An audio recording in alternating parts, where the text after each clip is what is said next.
The night draped Dallas in a heavy stillness, the kind that carried the lingering warmth of a day well spent. Rachel Bennett guided her car along a quiet suburban road, the city skyline a faint shimmer in her rearview mirror, its glow fading with every mile she put between herself and the bustling downtown. Her mind buzzed with the afterglow of the Eveninga fundraiser she'd poured her heart into, a triumph for the cause she held dear. She could still feel the firm handshakes of donors, hear their earnest words of support, and sense the shared resolve to uplift the city's underprivileged youth through education and opportunity. It had been a long night, but a good one, the kind that left her soul brimming with purpose. Now, though, exhaustion tugged at her edges, and all she wanted was the comfort of Homer's sanctuary after a battle well fought. Her hands rested lightly on the steering wheel as she stole a glance at the dashboard clock. Later than she'd intended, but the empty streets offered a rare solace. Driving had always been her escape, a pocket of calm amid the storm of her demanding life. The hum of the engine, the soft rhythm of tires against asphalt, it was a balm to her restless spirit. A faint vibration broke her reverie, pulling her gaze to the passenger seat where her phone glowed with Ethan Bennett's name. A tender smile curved her lips. Ethan, her rock, her constant. Even now, as Dallas County's newly minted police commissioner, he couldn't shake that quiet, protective streak. She pictured him in his office, brow furrowed, wrestling with the weight of his new role, yet still finding a moment to check on her. His care wasn't suffocating, it was a steady anchor, forged from years of love and an instinct to shield those he held dear. She hesitated, her thumb hovering over the screen. 15 minutes from home, she'd see him soon enough, and the thought of his warm voice in person outweighed the urge to answer now. Almost there, she murmured, letting the call fade as her focus returned to the road. Then, without warning, her world shifted. Red and blue lights erupted in her rearview mirror, slicing through the night's calm like a jagged blade. Rachel's breath caught, her chest tightening as her eyes darted to the police cruiser behind her. Her mind raced, replaying every moment of her drive. Had she missed a turn signal, drifted over the speed limit, run a stop sign? No, she was meticulous. Always had been. Her fingers gripped the wheel tighter as she signaled and eased the car to the shoulder. The gravel crunching beneath her tires, her pulse thudded in her ears, a staccato rhythm she couldn't quiet. This was routine, she told herself. Traffic stops happened every day. Yet a sliver of dread wormed its way into her gut, cold and insistent. She'd spent years championing communities battered by profiling and police overreach, listening to their raw, anguished tales, fighting for change. She knew how quickly these moments could spiral, how innocence could be twisted into suspicion. But this was different. This was her city. She was Rachel Bennett, respected, accomplished, married to the man who oversaw the very force now pulling her over. She had nothing to fear. Did she? Steeling herself, Rachel reached for her purse, her movements slow and deliberate as she retrieved her license and registration. She killed the engine, rolled down her window, and placed her hands on the wheel, open, visible, unthreatening. Ethan's voice echoed in her memory. Keep your hands where they can see them, Ratch. No sudden moves. Make it easy for them. She'd laughed it off once, teasing him for his caution, insisting her politeness would suffice. Now, alone under the pulsing glare of those lights, doubt gnawed at her. The air felt thick, charged with an unspoken tension as she waited. In her side mirror, a figure emerged, broad, moving with a slow, deliberate stride that set her nerves alight. A second set of headlights flared in the distance, another cruiser pulling up, and her unease deepened. Backup for her. She was alone, compliant, unarmed. Her throat tightened, but she forced herself to breathe.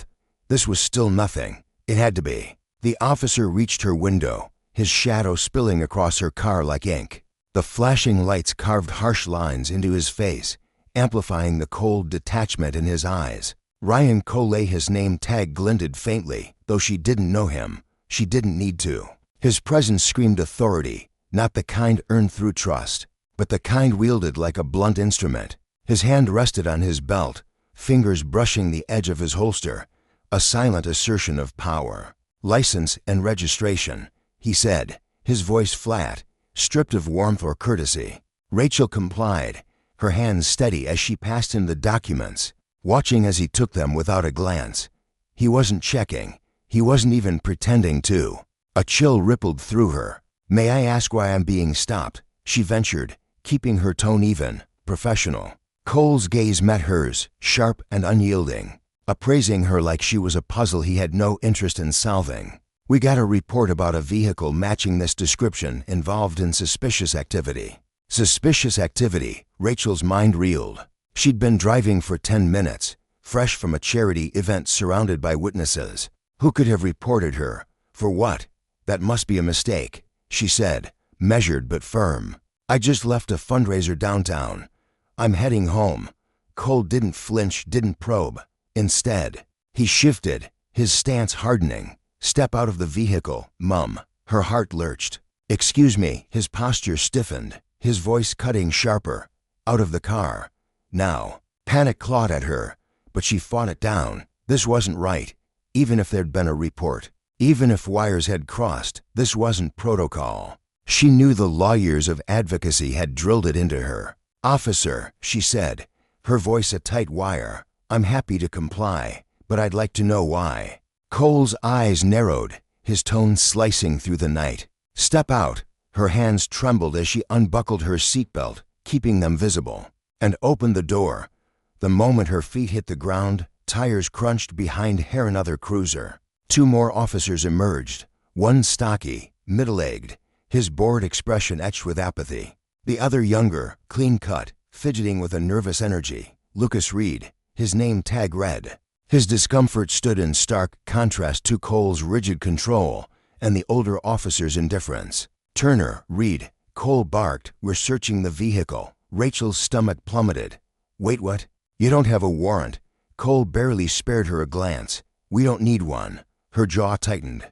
"That's not how the law works." The older officer turned, a low, grating sound. "You a lawyer?" "Ma'am," she ignored him, locking eyes with Cole. "You have no probable cause."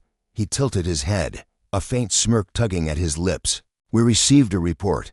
It was a flimsy shield, and she saw through it instantly. This wasn't about justice, it was about power, flexed without restraint. The search unfolded in a blur of cold efficiency. Reed hesitated, his hands fumbling as he opened her trunk, while Turner rifled through her glove box with the detachment of a man flipping through a magazine. Cole stood watch, his gaze never leaving her, daring her to resist.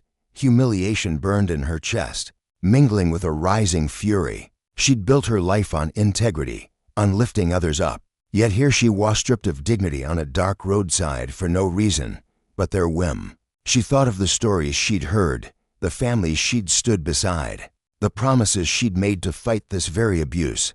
Now it was her turn, and the weight of it crushed her. Then headlights flared again, brighter this time, accompanied by the sharp squeal of brakes. A familiar figure stepped out. Ethan Bennett, his commissioner's badge glinting under the streetlights. His face was a storm of fury and fear, his strides purposeful as he closed the distance. Cole froze, his authority evaporating in an instant. Turner straightened, unease flickering in his jaded eyes. Reed stepped back, hands hovering midair, caught between duty and dread. Ethan's voice boomed, low and lethal. "What the hell is going on here?" Rachel's knees weakened with relief, but her anger held firm. Ethan's presence shifted the air, a reckoning in human form. He demanded answers, his rank a hammer against their flimsy excuses. The officers stammered, their bravado crumbling under his scrutiny. Cole's suspicious activity claim withered, exposed as the hollow lie it was. Ethan's eyes met hers, a silent vow passing between them had make this right. And he did. The search ended, the officers dispersed, tails tucked, but the damage lingered. That night etched itself into Rachel's soul, a brutal lesson in the fragility of justice and the cost of unchecked power. For Cole, Turner, and even Reed, it was a reminder that authority isn't a blank check, consequences follow. For Rachel and Ethan, it deepened their resolve to root out the rot within the system, to ensure no one else endured what she had. The road home was quiet, but the echoes of that encounter roared on, a call to action neither would ignore. The night pressed in around Rachel, heavy and suffocating, as she forced herself to exhale, a slow, deliberate release of the storm brewing inside her. Anger clawed at her chest, sharp and insistent, begging to be unleashed, but she swallowed it down. This wasn't the moment to lash out, to let emotion dictate her actions, no matter how much she wanted to scream. This was the time to think, to calculate, to outmaneuver. She could feel Officer Turner's gaze boring into her from the shadows, his eyes glinting with anticipation, waiting for her to stumble, to give him the excuse he craved. Beside him, Lucas fidgeted, his fingers twitching nervously against his thigh, betraying the unease he couldn't quite hide. Rachel's lips parted, her voice cutting through the thick tension like a blade. "Fine," she said, the word steady despite the fire simmering beneath it. "Search it. But when you find nothing, and you will find nothing, do you expect to make a phone call?" Cole, the man in charge, didn't flinch. His face remained an unreadable mask, carved from stone, as he jerked his chin toward Lucas. "Go ahead." The command was simple, devoid of emotion, but it carried the weight of absolute authority. Lucas hesitated. Just for a heartbeat, a flicker of doubt Rachel caught like a predator sensing weakness. He knew this wasn't right. She could see it in the way his shoulders stiffened, the way his eyes darted briefly to hers before dropping to the ground. But obedience won out. With a reluctant step, he moved toward her car, and Rachel forced herself to stay rooted, her body a statue of control as he approached the driver's side door. She had nothing to hide, at a single scrap of evidence to damn her, but that didn't matter. Cole wasn't after proof. He was hunting for a justification, a thread to pull until her life unraveled. As Lucas pulled the door open, the creak of the hinges sliced through the stillness, and Rachel exhaled again, slower this time. Not out of fern of her thatbit, because the realization hit her like a punch to the gut. This wasn't just about her anymore. If she didn't act, if she didn't find a way to shift the tide, this night would spiral into something far uglier, something she couldn't claw her way back from. She stepped fully out of the car, the gravel crunching beneath her boots, and raised her hands just slightly in defeat, but as a shield. The night air, once a warm embrace, now bit at her skin with a sharpness that made her shiver. The flashing lights of the police cruisers painted the scene in erratic bursts of red and blue, stretching her shadow long and thin across the pavement, a fragile, distorted echo of herself, vulnerable yet defiant. Effen's voice rang in her mind, steady and calm as it always was in moments of crisis. "Keep your hands visible, stay calm. Control the situation with your composure." She'd followed his advice to the letter, every unspoken rule etched into her bones from years of navigating a world that didn't always play fair. And yet, here she was, staring down Ryan Cole, a man whose towering presence loomed like a storm cloud ready to break. His stance was unyielding, his broad shoulders squared, and his iced host cold. Piercing eyes shelled no flicker of doubt, no hint of reason. To him, this wasn't a misunderstanding. He'd already cast her as the villain in his story, a suspect to be broken, not a citizen to be heard. "Search the car," Cole ordered, his voice flat and final. A decree from a king who expected no resistance. Lucas froze for a moment, and Rachel's breath hitched. It wasn't a bold hesitation not enough for Turner, who stood off to the side with his arms crossed and a smirk tugging at his lips, or for Cole, whose confidence was a wall no one dared breach. But she saw it, the subtle clench of Lucas's jaw, the faint shift of his weight from one foot to the other, the way his fingers flexed near his belt as if resisting the urge to rebel. He knew this was wrong, and that knowledge hung between them like a fragile thread. Rachel seized it. "You don't have a warrant," she said, her voice measured but laced with steel, each word a deliberate step onto thin ice. Cole barely blinked. "We don't need one." The lie rolled off his tongue with ease, and Rachel's jaw tightened, her teeth grinding together as she fought the urge to call him out louder, sharper. "That's not true," she countered, her tone unwavering despite the tremor of fury pulsing through her veins. For the first time, Cole turned to face her fully, his eyes narrowing into slits, sharp as knives. "Are you resisting, ma'am?" The question wasn't a question at all, it was a loaded gun. The barrel pressed against her temple. Beneath the words lurked a threat, a crossroads: push back and risk everything, or let them trample her rights and fight another day where the odds might tilt in her favor. Her fingers curled into her palms, nails biting into flesh, grounding her as she made her choice. Go ahead. Lucas moved again, his reluctance a heavy shadow trailing his every step. Rachel watched him like a hawk, searching for any sign he might break, might refuse. But he didn't. He opened the driver's side door wider, his hands methodical as they brushed over the seats, dipped into the glove compartment, and skimmed the center console. His touch was careful, almost apologetic, as if he wanted to leave as little mark as possible on this violation. He found nothing. Then he shifted to the back seat, unzipping her tote bag with a quiet rasp that set her nerves on edge. Inside, he sifted through the mundane pieces of her Life-via notebook with scribbled reminders, crumpled receipts, an extra pair of heels she'd brought for the charity event earlier that evening. Nothing incriminating, nothing extraordinary. Rachel stayed silent, her gaze locked on Cole. He didn't look disappointed. He didn't even look surprised. He looked indifferent, because this search was never about evidence, it was about power. The trunk, Cole said, and Rachel's chest tightened. Not with fear, but with a molten rage she could barely contain. Lucas hesitated again, his hand hovering over the latch, and Rachel's heart pounded harder, a relentless drumbeat in her ears. She had nothing to hide, but she knew what this meant. Cole wouldn't stop until he'd torn apart every piece of her dignity. The trunk popped open with a hollow, mechanical click, revealing a neatly organized array of boxes, pamphlets, donation envelopes, informational booklets from the charity event.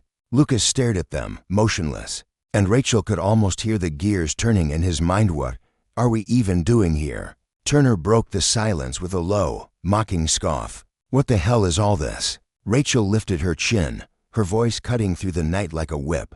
Pamphlets for the event I just left. Turner snatched one from the stack, flipping through it with exaggerated care, as if expecting a hidden confession to flutter out from between the pages. When nothing emerged, he tossed it back into the trunk with a flick of his wrist. The paper crumpling under the force, Lucas's face tightened, a flicker of discomfort flashing across his features. He didn't like any of it, but he still stood there, complicit, a pawn too afraid to step out of line. Cole, though, was a different beast. Unfazed, he reached into the trunk himself, his thick fingers closing around a stack of pamphlets. Unlike Lucas, he didn't bother with care. He rifled through them with a deliberate roughness, letting loose pages scatter across the trunk like fallen leaves. Then he looked up, his gaze locking onto hers, cold and predatory. "This where you keep the good stuff?" Her stomach twisted, a nauseating churn of disgust and defiance. "Excuse me," she shot back, barely containing the venom in her voice. Cole tossed the pamphlets aside, his tone stripped of humor, sharp as a blade. "Drugs, weapons. Anything else you want to tell me about?" Her nails dug deeper into her palms, drawing pinpricks of pain she welcomed as an anchor. He was baiting her, dangling the accusation like a match over gasoline, waiting for her to ignite. She refused. "There's nothing illegal in my car," she said, her voice a tightrope of control. Cole let the silence stretch, a suffocating void that pressed against her ribs, then turned to Turner. "Check the side panels." Rachel's breath caught, sharp and jagged. That wasn't a search anymore, that was destruction. She stepped forward instinctively, her body moving before her mind could catch up. "No, absolutely not." Cole's eyes snapped to hers, glinting with something dangerous. Turner paused, his hand hovering mid-motion, glancing between them like a dog awaiting its master's command. Rachel squared her shoulders, planting herself like a wall. "You've searched my car. You've found nothing, and now you want to destroy it. No, I do not consent." Cole held her gaze unblinking, the air between them crackling with unspoken threats. For a long moment, neither moved, the standoff a silent battle of wills. Then, without breaking eye contact, he spoke. "Step back." Rachel didn't budge. Her pulse thundered, but her feet stayed planted, defiance radiating from every inch of her. Lucas shifted, stepping forward not boldly, but enough to place himself slightly between Turner and her car. It wasn't much, but it was something, a crack in the facade of blind obedience. Cole noticed, his expression flickered, a brief tightening of his mouth, a sharp exhale through his nose. He tilted his head toward Turner. "Forget it." Rachel held his gaze, her victory small but hard won. Cole turned away from the trunk, his movements casual, as if the entire encounter had been a mild inconvenience. "We're done here," he said, nodding to Turner. Relief washed over Rachel, a fleeting wave that barely touched the surface of her tension. She reached for her phone on the passenger seat, her fingers brushing the cool metal. Cassethan's voice was just a call away, her lifeline. But Cole's voice cut through the night again, low and deliberate. "Don't reach for that." She froze, her hand hovering, then turned slowly to face him. "I'm calling my husband," she said, each word measured, a quiet challenge. Cole tilted his head, his lips curling into something too cold to be a smirk, a predator sizing up its prey. "You can call him when we're done." Her pulse roared in her ears, a deafening rush of blood as she forced herself to stay calm. "Are you denying me a phone call?" she asked, her voice steady despite the tremor threatening to break through. "I said when we're done," he repeated, his tone a brick wall, unyielding and absolute. Rachel's mind raced. He wasn't afraid of Ethanet because her husband lacked power, but because Cole didn't believe consequences applied to him. This was his domain, his rules, and he relished every second of bending her to them. She inhaled deeply, slow and controlled, tethering herself to the thin thread of composure she had left. She couldn't snap, not yet, because now, more than ever, she understood this wouldn't end unless she forced it to. Her body went rigid, every muscle locking into place as the weight of the moment pressed down on her like a physical force. The flashing lights bathed the street in a disorienting dance of color, casting jagged shadows that stretched and twisted across the pavement. The air thickened, charged with a tension so palpable it felt like it could snap at any second. She had to be careful. Lonely misstep, and this could explode beyond her grasp.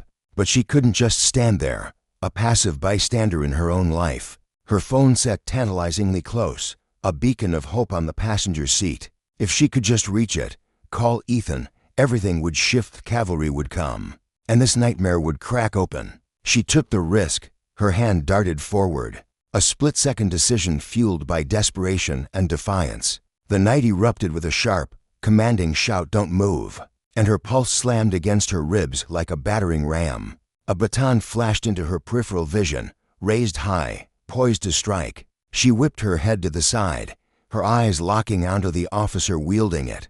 A woman, blonde hair pulled into a severe bun, her face a mask of hardened resolve. Her name tag glinted under the cruiser lights. Jessica Hall. Her grip on the baton tightened, knuckles whitening, her stance coiled like a spring ready to snap. She looked ready to use it, and Rachel's fingers froze mere inches from her phone, suspended in midair. "I'm just reaching for my phone," Rachel said, her voice calm, clear, a lifeline she threw into the chaos. She forced herself to breathe, to hold still, knowing one twitch could tip this into violence. "To call my attorney," she added, louder now, ensuring every officer within earshot heard the invocation of her rights. Jessica's eyes flickered, a hairline fracture in her composure, but the baton didn't lower. Instead, she turned her head toward Cole, awaiting his verdict. Rachel saw it then, the hierarchy laid bare. Jessica had authority, a badge, a weapon, but she wasn't the one pulling the strings. Cole was the puppeteer, and they all danced to his tune. He took his time, letting the silence stretch into an eternity, savoring the power he held over her. Rachel refused to look away, her stare a silent rebellion against the blade he dangled above her head. Finally, he gave a slow, grudging nod. Jessica hesitated, her baton wavering for a fraction of a second longer, then lowered it, but she didn't holster it. Slowly, she warned, her voice a low growl. Rachel inhaled, steadying herself, and reached for her phone again, her movements deliberate, controlled, as if navigating a minefield. Her fingers closed around it, the cold metal grounding her, and she pulled it close, her lifeline secured. This wasn't just a traffic stop anymore, it was a lesson in justice, raw and unfiltered. Cole's abuse of power hung over them all, a dark cloud that choked out reason and fairness. But Rachel saw the cracks, Lucas's quiet guilt, Jessica's fleeting doubt, the fragility of their unity under Cole's iron fist. They wielded authority like a weapon, but it came with a cost, a reckoning that loomed closer with every overreach. For Rachel, this wasn't surrender. It was the beginning of a fight, one she'd waged with every ounce of her strength. Because justice wasn't handed out, he was claimed. Her fingers, trembling slightly with a mix of defiance and adrenaline, curled tightly round the sleek edges of the phone. Slowly, deliberately, she raised it into the air. The faint glow of the screen, casting a dim light across the faces of the officers surrounding her. Jessica Hall, one of the figures in the semicircle, let out a sharp, exasperated huff through her nose, her lips curling faintly as if she were disappointed. The encounter hadn't spiraled into something more chaotic. Her dark eyes glinted with a restless energy, her hands still resting on the baton at her hip, fingers itching for a reason to act. Rachel, however, paid her no mind. Ignoring the tension radiating from Jessica, she pressed her thumb firmly against the call button, her breath catching for a fleeting moment as the line began to ring. Once, twice. Then, a familiar voice cut through the static. Rachel, Ethan's tone sliced through the night, crisp and alert, carrying an edge that told her he'd already noticed the string of missed calls, lighting up his phone earlier that evening. She could picture him, his brow furrowed, jaw set, piecing together the fragments of the situation before she'd even spoken. Rachel drew a slow, steadying breath, her chest rising as she willed her voice to remain calm, each word deliberate and clear. "I've been pulled over," she said. Her gaze locked on the figure standing just a few feet away in Cole, the officer in charge, his silhouette framed by the pulsing red and blue lights of the patrol cars. There was a pause on the other end, a heavy silence that seemed to stretch endlessly. Then Ethan's voice shifted, dropping into something darker, more urgent. "By who?" Rachel didn't flinch, didn't break eye contact with Cole as she answered. Her words measured, but laced with quiet fury. "A group of officers. They searched my car. No reason, no explanation." Another beat of silence followed, and she could almost hear the gears turning in Ethan's mind, processing, calculating, weighing every detail she'd given him. When he spoke again, his voice was low, lethal, a storm brewing beneath the surface. "Are you safe?" Her grip on the phone tightened, her knuckles whitening as she felt the steel in his tone resonate through her. "For now," she replied, her voice steady despite the pounding of her heart. There was another pause, this one shorter, more controlled, as if Ethan were reining himself in. "Where are you?" he asked, his words clipped, precise. Rachel didn't hesitate, rattling off the intersection with a clarity that belied the chaos swirling inside her. "I'm on my way," Ethan said, and then the line went dead, the abruptness of it leaving a hollow echo in her ear. She lowered the phone, her eyes lingering on the blank screen for half a heartbeat before lifting to meet Cole's gaze. Again, something had shifted in the air, nothing obvious, nothing she could point to, but she felt it deep in her bones. Cole's face remained a mask, unreadable, his posture still deceptively relaxed, hands resting casually at his sides. But Rachel knew he'd sensed a tooth change, the undercurrent of danger that had slipped into the scene. The moment Ethan's name entered the equation, he wasn't rattled, not yet, but he was aware, and that awareness carried weight. Rachel tilted her chin slightly, her pulse hammering against her ribs. She hadn't won out by a long shot, but she'd just leveled the ground beneath their feet. The night pressed in around them, thick and suffocating, the tension coiling tighter with every passing second. The flashing lights from the patrol cars bathed the street in an eerie, shifting glowered bleeding into blue, casting jagged shadows that danced across the pavement. Rachel stood firm, her fingers still wrapped around the phone, her breath shallow as her heart thudded in her chest. Then, cutting through the stillness, a pair of headlights pierced the darkness. A black SUV rolled into view, its approach steady but purposeful, the low growl of its engine rumbling like a beast stalking its prey. Rachel exhaled sharply, a rush of relief mingling with the tension still gripping her. Ethan was here. The vehicle came to a halt just a few feet away, tires biting into the asphalt with a faint crunch. For a moment, no one moved. The officers stood frozen, their silhouettes rigid against the flickering lights. Then the driver's door swung open with a decisive force, and a tall, commanding figure stepped out. Ethan Bennett emerged into the dim streetlight, the sharp lines of his tailored suit cutting a stark contrast against the night. The subtle glint of his police badge, clipped to his belt, caught the glow of the overhead lamps. But it wasn't the badge that made the officers hesitate. It was him, the way he carried himself, exuding a quiet, unyielding authority forged through years of bending entire rooms, cities, forces to his will. His focus was a blade, honed and unrelenting, slicing through the cluster of officers to land squarely on the woman at the center of it. All his wife. Rachel didn't need to say his name.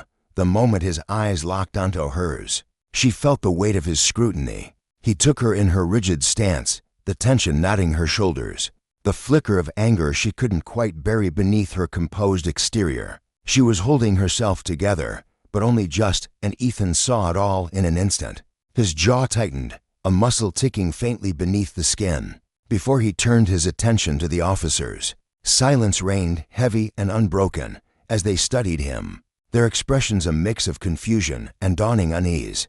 They didn't know who he was, not yet. Then Officer Turner, a weary man with a nervous edge to his movements, stepped forward, his voice cutting through the quiet.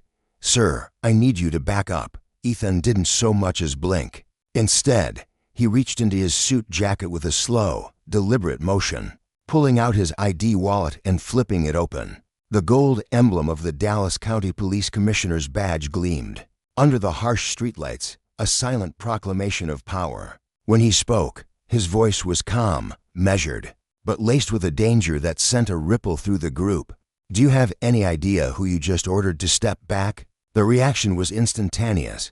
Turner's face faltered, his mouth parting as if to speak, but no sound came out. Jessica Hall stiffened, her grip on the baton loosening as the bravado drained from her posture, her restless energy replaced by a wary stillness. Lucas Reed, the youngest of the group, went wide-eyed, his breath catching as a thread of concern wove into his hesitation. He shifted his weight, his boots scuffing faintly against the pavement, as if he were already bracing for the fallout. And then there was Ryan Cole. He moved slowly, deliberately, his expression still a carefully constructed wall. But Rachel caught a brief flicker in his eyes, the spark of realization that this encounter had just veered into treacherous territory. Still, Cole wasn't the type to crumble. He exhaled through his nose, squaring his shoulders as he took a measured step forward. "Commissioner Bennett," he said, his voice even, acknowledging the title with a nod. Ethan's jaw flexed, a subtle sign of the storm brewing beneath his calm exterior. "That's right," he replied, the words carrying a weight that made the space between them crackle with electricity. Cole folded his arms, his face settling into a neutral mask. "We're conducting an investigation," he said, his tone clipped. "A report came in about a suspicious vehicle matching this description." Ethan's head tilted slightly, his gaze flicking to Rachel's sedan, sleek, unassuming car parked at the curb before returning to Cole. "A suspicious vehicle," he repeated, his voice dripping with skepticism. "A well-dressed woman in an evening gown, driving home from a charity event in a legally registered car, was suspicious." Cole didn't flinch, but his silence spoke volumes. Ethan let out a sharp, humorless laugh, the sound cutting through the night like a blade. "Procedure," he said, the word hanging in the air, heavy with disbelief. Rachel watched as he took a single, deliberate step closer to Cole, his movements slow but brimming with intent. "Tell me, Officer Cole," Ethan continued, his voice dropping lower, quieter, yet somehow more menacing, "did my wife give you consent to search her car?" The silence stretched, taut and suffocating. Rachel saw Cole's jaw tighten, a faint twitch betraying his composure. After a beat, he answered, "No, sir." "Do you have a warrant?" Ethan pressed, unrelenting. "No, sir," Cole replied, the words forced through gritted teeth. "So what gave you the legal right to conduct a search?" Ethan's question hung in the air, unanswered. Cole's lips parted, but no explanation followed. The surrounding officers shifted uneasily. Lucas fidgeted, his eyes darting between Cole and Ethan. Sensing the power tilting out of their favor, Jessica lowered her baton completely, her earlier bravado replaced by a quiet, wary tension. Turner took a slow step back, distancing himself from the unraveling scene. Rachel watched it all unfold, her chest tight with a mix of vindication and dread. They'd realized their mistake, but Ethan wasn't finishing it by a long shot. This wasn't just about her anymore. Ethan Bennett wasn't a man who let injustice slide, who walked away from a fight that demanded reckoning. He'd come for her, Yes, but now he stood for something bigger: justice, accountability, the consequences of power wielded without restraint. The night air grew heavier, the flickering lights casting long, distorted shadows across the street. Ethan remained the eye of the storm, unwavering, his gaze locked on Cole.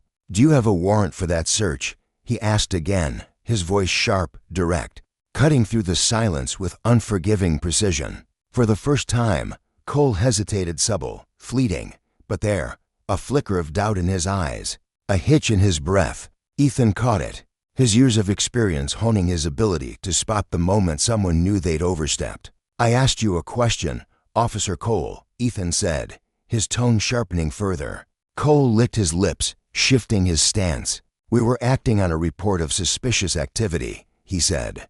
But the confidence that had once underpinned his words was gone, replaced by a hollow echo. Ethan's jaw clenched. "That's not what I asked," he snapped. "Do you have a warrant?" Cole's fingers twitched at his sides. "No, sir," he admitted, the words barely audible. Ethan's eyes darkened, a storm gathering behind them. "Then explain to me why you searched my wife's car." The silence that followed was deafening, a void that swallowed every sound: hum of the patrol cars, the distant chirp of crickets, the faint rustle of leaves skittering across the pavement. Rachel felt the weight of it, the gravity of the moment settling over them all. Cole had no answer, no defense, and Ethan wasn't letting it go. He turned his head slightly, his gaze shifting to Lucas Reed, the young officer standing stiffly to the side. "And you," Ethan said, his voice just as sharp, just as piercing. Lucas's shoulders tensed, his throat bobbing as he swallowed hard. He was green, barely a few years into the force, and Rachel could see a dawning realization that he'd stumbled into something far bigger than he'd bargained for. Ethan took a step toward him, closing the distance just enough to make Lucas feel the full brunt of his presence. "Tell me something, Officer Reed," Ethan said, his tone low and deliberate. "Do you think this is how justice works? Stopping a woman on her way home, searching her car without cause, without consent, without a shred of evidence." Lucas didn't answer right away, his jaw tightening as he grappled with the weight of the question. Rachel watched him, her heart twisting slightly. He wasn't like Cole. There was no arrogance in him, number hunger for control, just a young man caught in the crossfire, now staring down the consequences of blindly following orders. The scene was a tableau of tension, each figure locked in their own private battle with her simmering anger and fragile composure. Ethan with his unyielding demand for justice, Cole with his crumbling facade of authority, and the others with their growing unease. The lesson hung heavy in the air: power, when abused, carried a price. And as Ethan stood there, immovable, relentless, it was clear that price was about to be paid. The night air hung thick with tension, a palpable weight pressing down on everyone standing beneath the flickering streetlights. Lucas's hazel eyes darted nervously, catching Cole's steely glare for a fleeting second before flitting back to Ethan. His lips parted, trembling slightly as if words were clawing their way up his throat, only to die unspoken. A storm raged behind his furrowed brow. Could see it plain as day. He knew the truth, understood deep in his bones that what had unfolded here tonight was a violation, a grotesque overreach of power. But to admit it aloud, that was a bridge too far, a leap into an abyss of uncertainty that Lucas couldn't muster the courage to cross. For what felt like an eternity, he stood there, mute, his silence screaming louder than any confession could. It was a betrayal of justice in its own right, a refusal to act that carried consequences as heavy as any reckless deed. Ethan let out a sharp breath through his nose, the sound slicing through the stillness like a blade. It wasn't loud, but it carried the weight of a man barely holding his fury in check. He could sense Lucas's turmoil, the way fear coiled around the young officer's heart like a snake: fear of defying his peers, fear of torching his fledgling career, fear of standing alone in a world that rewarded loyalty over righteousness. Rachel's chest tightened as she watched him, a flicker of pity sparking within her. Lucas wasn't a monster, not like some of the others here tonight. He was just a man caught in the crosshairs, paralyzed by the weight of his own indecision. But that pity wasn't enough to absolve him. In moments like these, hesitation wasn't neutral, it was a choice, and it left scars. Ethan shook his head slowly, his dark eyes narrowing as he muttered, "That's what I figured." The words dripped with disappointment, a quiet condemnation that hit Lucas harder than any shout. A faint flush crept up Lucas's neck, staining his cheeks red, but he didn't argue. He couldn't. The truth was a mirror held up to his face, and he had no defense against its reflection. Ethan turned away from him, his broad shoulders squaring as he faced Cole. The real architect of this mess, his patience, already threadbare, had snapped completely now. "You had no cause," he said, his voice low and lethal, each syllable a hammer striking stone. "No consent, no warrant." He stepped closer, his presence towering despite the calm in his tone. "You detained my wife, you denied her a phone call, you conducted an illegal search." Each accusation landed like a physical blow, and Rachel watched as Cole's posture stiffened, his knuckles whitening where his hands rested on his hips. Ethan wasn't done. "And now, when you're called out on it, you've got nothing to say." The air between them crackled, charged with the unspoken promise of retribution. Around them, the scene had swelled into something bigger than a single confrontation. Other officers shifted uneasily, their boots scuffing the pavement. Rachel stood just behind Ethan, her heart pounding as she felt the eyes of the growing crowd bystanders who'd stopped to gawk, some with phones aloft, capturing every second of this unraveling disaster. Cole's jaw clenched so tight it seemed his teeth might shatter, and Rachel could almost hear the gears grinding in his head. He wanted to lash out, to claw back the authority slipping through his fingers, but he was trapped. There was no justification he could muster, no lie convincing enough to rewrite the reality everyone had witnessed. Ethan took one final step forward, closing the gap until he was mere inches from Cole. "So tell me, Officer Cole," he said, his voice dropping to a whisper that somehow carried more menace than a shout, "what are you going to do now?" The question lingered, heavy and suffocating, a noose tightening around Cole's neck. His hands twitched, curling into fists at his sides, but he didn't answer. Rachel held her breath, her pulse hammering in her ears. For the first time tonight, Cole wasn't the one calling the shots. For the first time, he was the one cornered, his arrogance stripped bare under the weight of Ethan's gaze. But justice wasn't done in it yet. Ethan wouldn't walk away until Cole owned up to this publicly, until the world heard the admission straight from his lips. It had started small, an isolated clash on a quiet street. Rachel had been alone then, pulled over by Cole and his team for no reason she could discern. The flashing lights of their cruisers had painted the night in jagged streaks of red and blue, and she'd felt the cold grip of helplessness as they rifled through her car, ignoring her protests. But now, the tide had turned. It began with the trickle cars slowing as they passed, drivers craning their necks to catch a glimpse of the commotion. A few kept going, but others pulled over, drawn by the drama unfolding under the sodium glow of the street lamps. Then came the phones. A young man in a faded hoodie stood a dozen yards away, his device held high, the tiny red dot of a live stream glowing in the corner. "Yo, they just searched her car without a warrant," he said, his voice hushed but urgent as he narrated into the mic. "And her husband? The police commissioner just rolled up. He's grilling these cops. This is wild." His feed exploded, viewers piling in by the hundreds, then thousands, each new set of eyes amplifying the stakes. Others joined him, phones popping up like fireflies in the dark. The murmur of the crowd grew into a steady hum, voices overlapping in a chorus of shock and outrage. "What's going on? Isn't that Ethan Bennett? The new commissioner? Oh man, they're screwed." The officers felt it too. Jessica Hall, the only woman among them, had been gripping her baton like a lifeline just minutes ago, her stance rigid with certainty. Now, her shoulders tensed, her eyes darting toward the blinking red lights of the cameras. Rachel saw the shift and hear a flicker of doubt, a crack in the armor of blind obedience. Jessica wasn't like Cole. She didn't revel in power or defiance for its own sake. She'd followed orders, sure, but now those orders were under a microscope, and the weight of that scrutiny was sinking in. Her grip on the baton loosened, her breath catching as she wrestled with the realization that she'd been part of something wrong. Cole didn't budge. His hands stayed planted on his hips, his jaw locked, his eyes boring into Ethan like he could will the situation back under his control. Even as the crowd swelled, even as their voices rose, he refused to yield.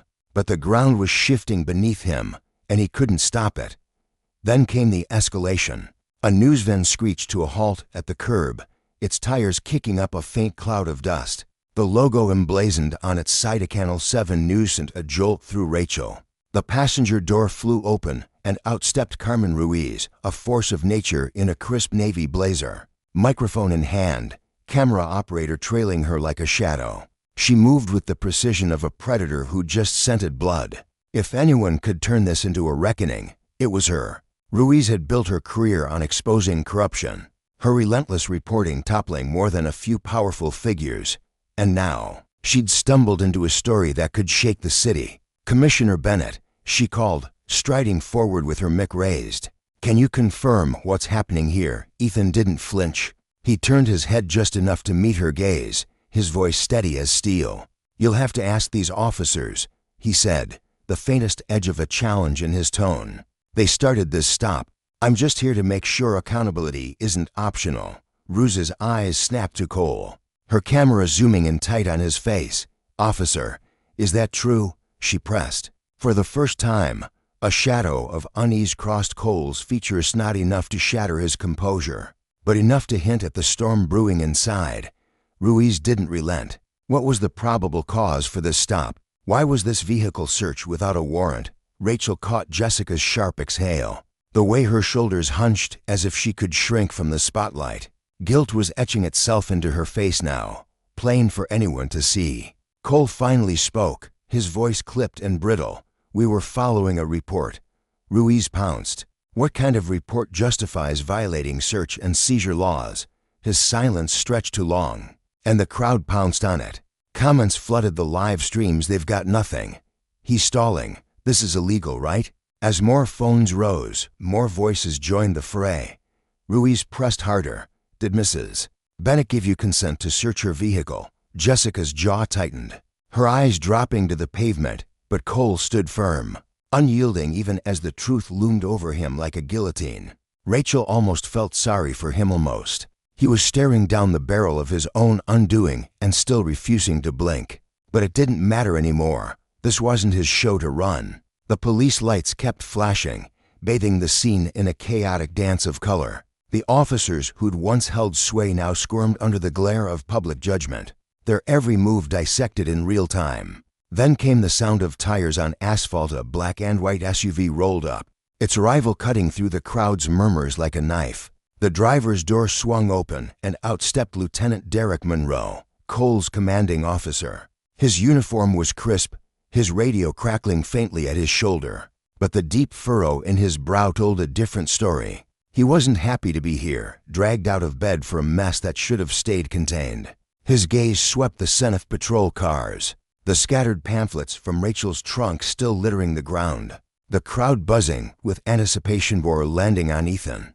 The color drained from his face, a quick swallow betraying the panic flickering in his eyes. He knew who he was dealing with, and he knew this was bad. Monroe's arrival was a silent thunderclap, a reminder that power misused doesn't just vanish, it ripples outward, dragging everyone into its wake. Ethan stepped forward, deliberate and unflinching, his presence a demand for justice that no one could ignore.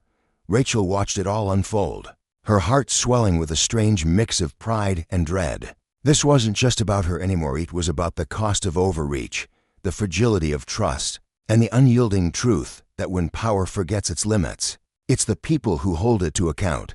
The air in the precinct was thick with tension, a silence so heavy it seemed to press against the walls. Lieutenant Monroe Ethan stood at the center of it all, his voice sliding through the stillness like a blade honed to perfection, smooth yet unmistakably dangerous. "Commissioner Bennett," he said, the greeting clipped and hollow, devoid of any real warmth. His sharp exhale through his nose betrayed the storm brewing beneath his carefully maintained facade. Monroe's broad shoulders stiffened as he fought to keep his composure, his dark eyes darting briefly toward the floor, before snapping back up to meet the piercing gaze of the man before him. He didn't want to be here. Taut muscle in his body screamed it, but duty had dragged him into this mess. and there was no escaping now. Rachel Bennett stood a few paces away, her arms crossed tightly over her chest, her breath shallow as she observed the silent war unfolding between the two men. She could feel the weight of Ethan's words before he even spoke them, the calm in his tone masking a fury she knew all too well. Ethan tilted his head ever so slightly, his sharp cheekbones catching the dim light of the room as he asked, "Are you planning to cover this up?" The question landed like a thunderclap, reverberating through the space. Monroe's jaw twitched, a fleeting crack in his armor, and Rachel's pulse quickened. She caught the subtle shift in Ryan Cole's posture, his spine stiffening, his hands clenching at his sides. Jessica Hall's hazel eyes flickered nervously between Monroe and Ethan, while Lucas Reed shifted his weight from one foot to the other, his discomfort palpable. They were all trapped in this moment, pinned under the unrelenting scrutiny of Ethan's gaze. Monroe drew in a slow, deliberate breath, his chest rising as he squared his shoulders, trying to reclaim some semblance of authority. "Commissioner," he began, his voice measured, each word chosen with the precision of a man navigating a field laced with explosives. "I'm here to evaluate the situation and prevent any unnecessary escalation." Rachel saw the faintest clench of Ethan's jaw, a telltale sign of the storm raging within him. "De-escalate," Ethan repeated, his voice dropping to a low, controlled growl that carried an edge sharp enough to cut through bone. Monroe hesitated, his lips parting slightly, but no sound came out. Ethan took a step closer, closing the distance between them, his presence looming like a shadow that refused to be ignored. "You think this is about conflict resolution?" he pressed, his tone laced with a quiet menace. Monroe's silence stretched on, heavy and suffocating. Ethan didn't wait for an answer. "Your officers detained my wife without cause," he said, his words slicing through the air with surgical precision. "They searched her vehicle without a warrant. They denied her a phone call. And now they're standing here, watching their careers crumble on camera." Rachel felt a surge of vindication ripple through her chest as Monroe's expression tightened, his carefully constructed mask slipping. The reality was crashing down on him like a tidal wave. This wasn't some minor infraction he could bury in paperwork. This was a public unraveling, a scandal blooming in real time under the watchful eyes of a crowd armed with smartphones. The faint hum of voices outside grew louder, a restless murmur punctuated by the occasional click of a camera shutter. Ethan's gaze bore into Monroe, unrelenting. "Tell me, Lieutenant," he said, his voice sharp and deliberate, "how do you intend to handle this?" Monroe shifted uncomfortably, his polished boots scuffing faintly against the tiled floor. His eyes darted toward Ryan Cole, who stood rigid as a statue, his face a blank slate carefully scrubbed of emotion. Rachel saw the unspoken plea in Monroe's glance. He wanted Cole to step forward, to offer some explanation that might salvage the situation. But Cole didn't budge. His lips remained sealed, his jaw set like stone. He'd crossed a line too far to retreat now, and Rachel almost pitied him almost. Monroe's gaze swept over the others, Jessica, Lucas, Turner, searching for an ally, a lifeline. But they stood mute, their faces a mixture of fear and resignation, waiting for someone else to take the fall. Monroe exhaled again, slower this time, dragging a hand across his stubbled jaw as if he could wipe away the weight of the moment. "I'll be conducting an internal investigation," he said at last, his voice cautious, tiptoeing around the edges of accountability. Ethan's response was immediate, a short, bitter laugh that held no trace of humor. "Oh, no," he said, his tone hardening. "This isn't staying internal. Not anymore." Monroe's nostrils flared, a flicker of defiance sparking in his eyes. But he didn't argue. He couldn't. Not with the crowd outside growing louder, their phones still rolling, capturing every second of this downfall. Ethan pressed on, his voice steady and commanding. "The officers involved in this stop will be placed on immediate administrative leave." It wasn't a suggestion, it was an order, delivered with the authority of a man who knew the system inside and out. Rachel watched Monroe's face, saw the way his throat tightened, but he didn't push back. He had no ground to stand on. "All footage from body cameras, dash cams, and civilian recordings will be reviewed," Ethan continued, his words a promise and a threat rolled into one. Jessica let out a shaky breath, her fingers twisting nervously at her sides. Lucas stared at the floor, his broad shoulders slumping. Cole's hands curled into fists, his knuckles whitening as the barely contained rage simmered beneath his surface. Rachel could see it in his eyes. She knew this was the end. Ethan stepped closer still, his voice dropping to a whisper meant only for Monroe. Rachel strained to catch it, watching as Monroe's throat bobbed nervously. "And if I find out there was even an attempt to alter or destroy evidence." Ethan didn't finish the sentence, letting the implication hang in the air like a guillotine blade. "I wouldn't do that," Monroe said quickly, too quickly, his voice cracking just enough to betray his fear. Ethan held his gaze for a long, agonizing moment, then gave a single, curt nod. "Good," he said, the word heavy with finality. The room seemed to exhale collectively, the tension shifting into something darker, something inevitable. This wasn't just a power struggle anymore, it was a reckoning, a stark lesson in justice and the consequences of wielding authority without restraint. For the officers who had set this chaos in motion, the fallout was only beginning. The night had been a whirlwind of flashing lights and raised voices, a chaotic blur that left Rachel reeling. But by morning, it had metastasized into something far greater, a movement that refused to be contained. She sat at the kitchen table, her hands wrapped around a mug of coffee that had long since gone cold.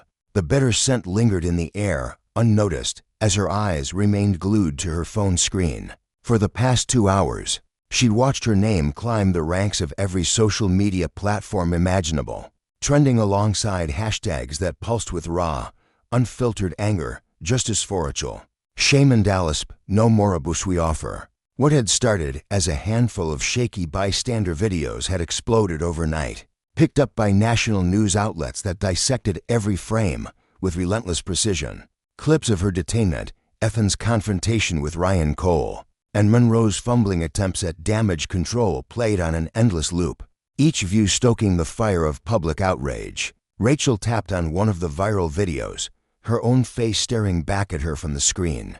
There she was, standing tall despite the circle of officers closing in around her, her voice ringing out clear and unshaken as she demanded answers. She remembered the adrenaline pumping through her veins, the way her heart had pounded against her ribcage, yet her resolve had never wavered. The footage captured Ethan's arrival, his measured steps, his voice cutting through the chaos like a beacon. Then there was Cole, stammering through half-formed excuses, his confidence crumbling under the weight of Ethan's questions. Jessica Hall flinched visibly when she realized the cameras were rolling, her wide eyes darting toward the crowd as if searching for an escape. The internet missed nothing. The comment sections a brutal chorus of condemnation. They thought they could bury this, like they always down'll now. This isn't just one bad cop, it's the whole damn system. How many times has this happened to someone without a commissioner for a husband? Rachel set her phone down, her breath escaping in a sharp, shaky burst. She'd known last night that this was bigger than her, but now the enormity of it was sinking in. The entire country knew her story, and they were furious. By midday, the Dallas Police Department released an official statement, a carefully crafted string of words posted across their social media accounts. The Dallas Police Department is aware of the incident involving Commissioner Bennett's wife. We take these matters seriously and have launched an internal review to determine if proper protocol was followed. We are committed to transparency and accountability in law enforcement. Rachel's lips twisted into a wry, humorless smirk as she read it aloud to herself. Proper protocol, she muttered, the words dripping with disdain. They already know exactly what happened. Her phone buzzed again, another notification lighting up the screen, followed by a breaking headline that made her sit up straighter. Officer Ryan Cole placed on administrative leave pending investigation. The article confirmed authorities after the department's tepid initial response. They'd announced Cole's suspension. The wording was meticulous, claiming the decision was made to ensure a thorough and unbiased investigation. But Rachel saw through the veneer. This wasn't integrity, it was desperation. A scrambling attempt to stem the bleeding before the wound grew too deep. She refreshed her feed, watching the reactions flood in like a tidal wave. Finally, but suspension isn't enough, needs to be fired. One officer down, what about the rest? If she weren't the commissioner's wife, would they even care? We're not letting this fade away. We demand real accountability." The momentum was building, an unstoppable force, and the department could feel the ground shifting beneath them. Ethan stepped into the kitchen, his expression a mask of unreadable calm that didn't quite reach his eyes. Rachel looked up, studying the tension in his grip around his phone. The faint lines etched deeper into his forehead. "What is it?" she asked, her voice soft but insistent. He let out a slow breath, setting the device down on the table with a quiet thud. "The mayor's office just called," he said, his tone flat. Rachel raised an eyebrow, leaning forward slightly. "Let me guess they are panicking." Ethan's jaw ticked, a small betrayal of the frustration simmering beneath his surface. "They want this to go away," he admitted.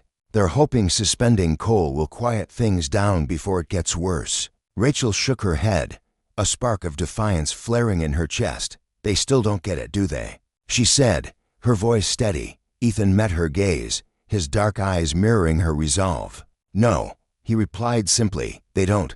She leaned forward, her elbows pressing into the table, her fingers interlocking as she spoke.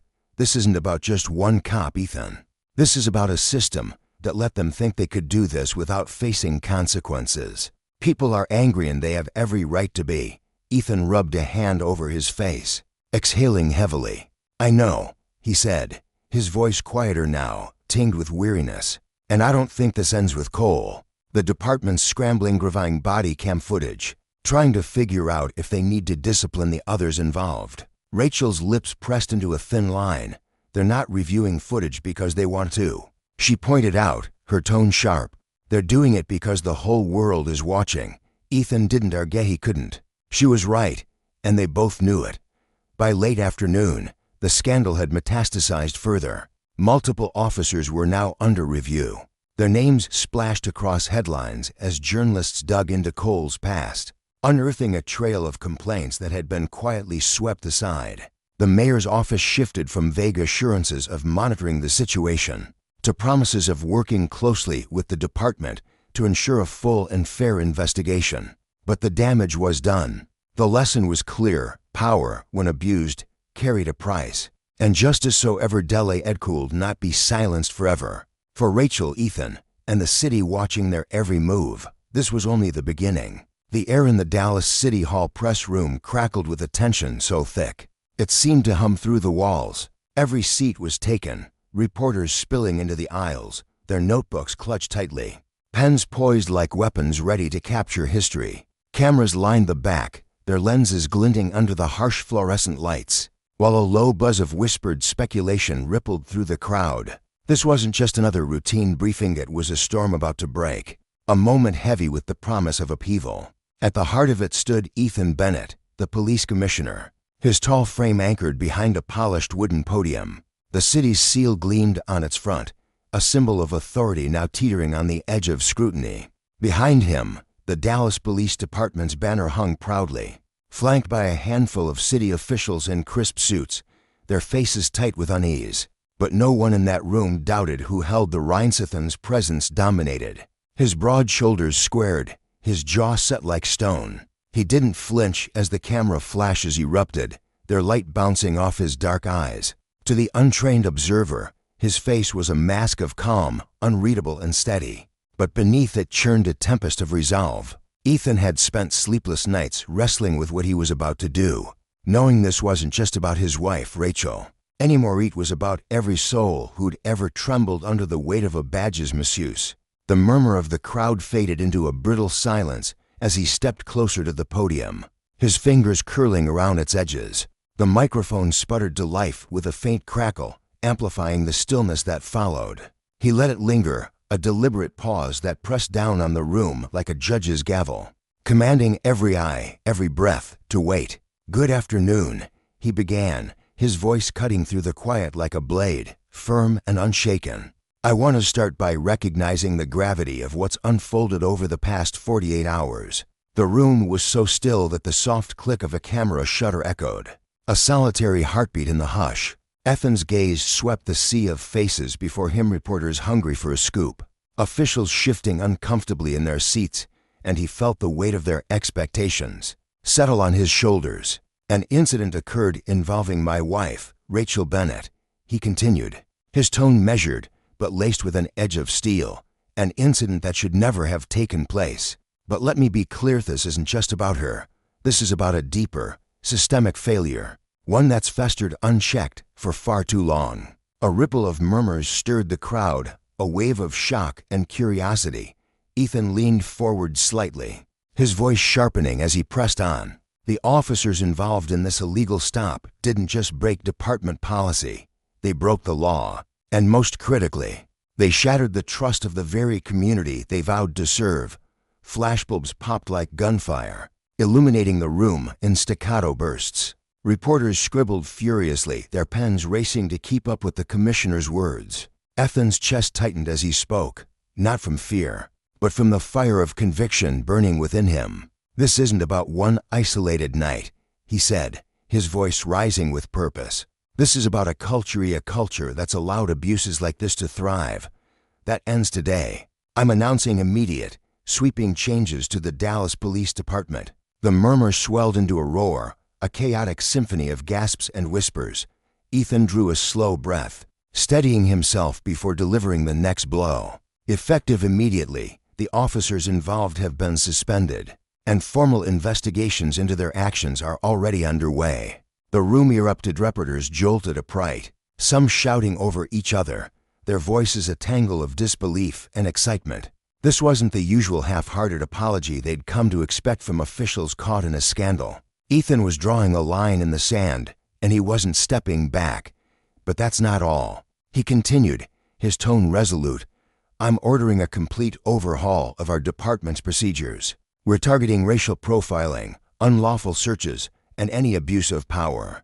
New training programs will be mandatory. Rigorous recertification in constitutional policing starts now. The questions came fast and furious, a barrage of voices slicing through the air. Commissioner, do you think this is a widespread issue?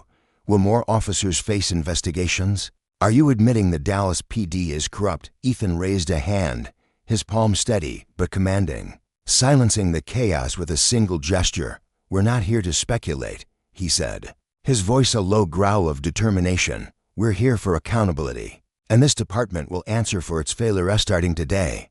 The weight of his words hung heavy, sinking into the crowd like stones into deep water. Every reporter felt it, every official sensed it. This was a reckoning, a promise carved in iron.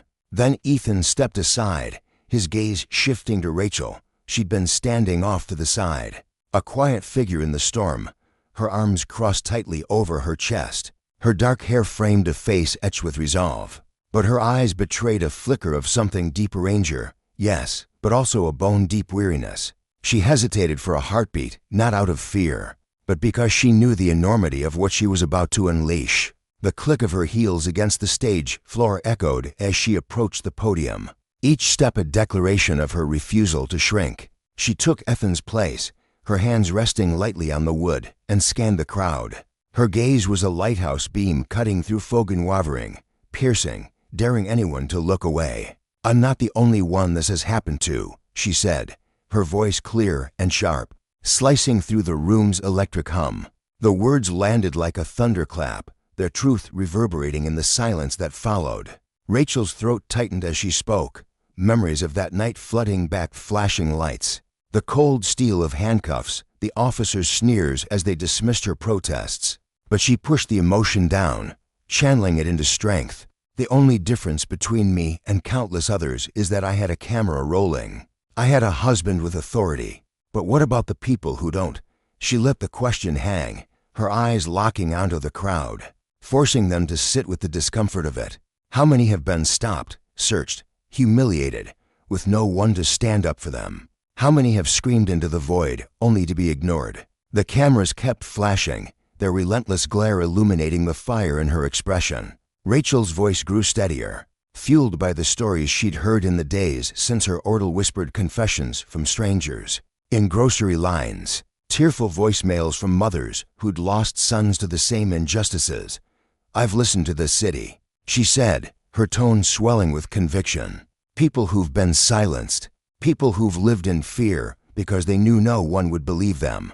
That ends now. A hushed wave swept through the room, a collective intake of breath. We can't heal what we won't face, she added, her words a challenge and a plea. So I'm here today not as the commissioner's wife, but as someone who's done with silence. Ethan watched her from the sidelines, his face still a fortress of composure. But Rachel caught the subtle softening in his eyes, a flicker of pride, of awe. She stepped back, and he reclaimed the podium, his presence a steady anchor in the swelling tide of emotion. These reforms aren't hollow words, he declared, his voice ringing with finality. There will be oversight, real oversight. The public will have a voice. This won't happen in shadows. We won't let silence shield injustice any longer. The reporters surged again, their questions overlapping in a frantic crescendo. How will you enforce this, Mrs. Bennett? Should the officers face jail time? What about calls for resignations? Ethan raised his hand once more, his authority unshaken. We'll address every question, he said. But here the change is coming, ready or not. The room exploded with light and sound, flashes blinding, voices clamoring, as the weight of the moment settled over Dallas like a gathering storm. Backstage, amid the chaos of scrambling officials and the relentless click of cameras, Rachel turned to Ethan. Her hands trembled slightly, not from nerves, but from the adrenaline still coursing through her. You know they'll fight this, she said softly, her voice barely audible over the din. Ethan nodded, his eyes tracing the lines of her face. I know, he replied, his tone heavy with the battles ahead. Rachel exhaled, a shaky breath that carried her doubts. Do you think it'll work? Ethan paused, not because he questioned their mission, but because he knew the road would be brutal and with resistance, resentment, and the ghosts of old habits. We'll see soon enough, he said, a grim determination settling into his features. The press conference sent shockwaves rippling through the city, a seismic shift that left no corner untouched. The Dallas Police Department became a hive of upheaval, its policies torn apart and rebuilt from the ground up. Rookies fresh from the academy sat shoulder to shoulder with grizzled veterans, their faces a mix of confusion and defiance as they endured mandatory retraining. The reforms were relentless series of de-escalation drills, where officers practiced diffusing tense encounters without reaching for their guns. Implicit bias workshops that forced them to confront the prejudices lurking in their split-second decisions. Constitutional law refreshers that drilled citizens' rights into their minds. Every officer faced a gauntlet of recertification, a test of their understanding and commitment. Vehicle searches tightened, no more fishing expeditions without warrants or clear cause, a rule that sparked grumbles from those who'd grown accustomed to unchecked power. Rachel watched it all unfold with a heart torn between hope and skepticism. She stood at the edge of training rooms, her arms crossed, her eyes scanning the officers' faces, some attentive, others scowling behind folded arms. Could these changes take root? Would they last beyond the glare of the media's spotlight? She wasn't alone in her questions. The city buzzed with them, voices rising in coffee shops and barber shops, demanding to know if justice would finally mean something. But not everyone welcomed the shift. Resistance simmered within the department's ranks, a slow boil of discontent. Some officers complied with tight-lipped reluctance, their bodies stiff as they sat through lectures they deemed unnecessary. Others were bolder, their voices rising in locker rooms and break areas, muttering that Ethan was gutting the force from within, that he'd sold them out to appease a mob. The tension wasn't just whispers, it thickened the air, turning routine patrols into battlegrounds of ideology. The police union fired back with a carefully worded statement, a velvet glove over a clenched fist. We stand for accountability, but we oppose policies that erode officer discretion and effectiveness. The message was clear: they'd tolerate reform only so far. Rachel felt the pushback in her bones, heard it in the clipped tones of officers who passed her in the precinct halls, their eyes cold with unspoken accusations. Ethan felt it too, in the late-night calls from subordinates pleading for leniency, in the sit-along glances from colleagues who'd once clapped him on the back. This wasn't just a policy fight, it was a war for the soul of the department, a test of whether justice could triumph over the rod of power unchecked. Every step forward revealed the stakes. For every officer who embraced the training, another dug in their heels, their defiance a reminder of how deeply the old ways were entrenched. Rachel thought of the faces she'd met, single mother, whose son had been roughed up for looking suspicious, The elderly man searched without cause on his own porch people whose stories fueled her resolve. Ethan thought of the oath he'd taken, now a lifeline pulling him through the mire of resistance. The lesson was stark and unyielding. Power without accountability bred betrayal, and justice delayed was no justice at all. The city watched, waited, and whispered, knowing this was only the beginning of a fragile spark that could either ignite real change or flicker out under the weight of those who'd rather see it die. 2 weeks had barely passed since the sweeping reforms shook the police department, when the first real storm brewed behind closed doors. Ethan Bennett, newly appointed as commissioner, found himself seated at a long, polished conference table, facing a group of veteran officers who wore their years of service like armor. The air in the room was thick, heavy with unspoken resentment. Their arms were crossed tightly over their chests, their jaws clenched as if biting back years of frustration. Ethan sat upright, his hands resting calmly on the table, but inside, his pulse thrummed with the weight of what he was up against. These were men who had walked the beat long before he'd ever dreamed of this role, and now he was the one unraveling their world. Captain Roger Matthews broke the silence first. A grizzled man with 30 years etched into the lines of his face, he leaned forward slightly, his voice steady but laced with an edge of defiance. "Commissioner," he began, choosing his words with care, "we get where you're coming from. We do. But these new policies are tying our hands. Our officers can't do their jobs like this." His eyes locked onto Ethan's, daring him to flinch. But Ethan didn't.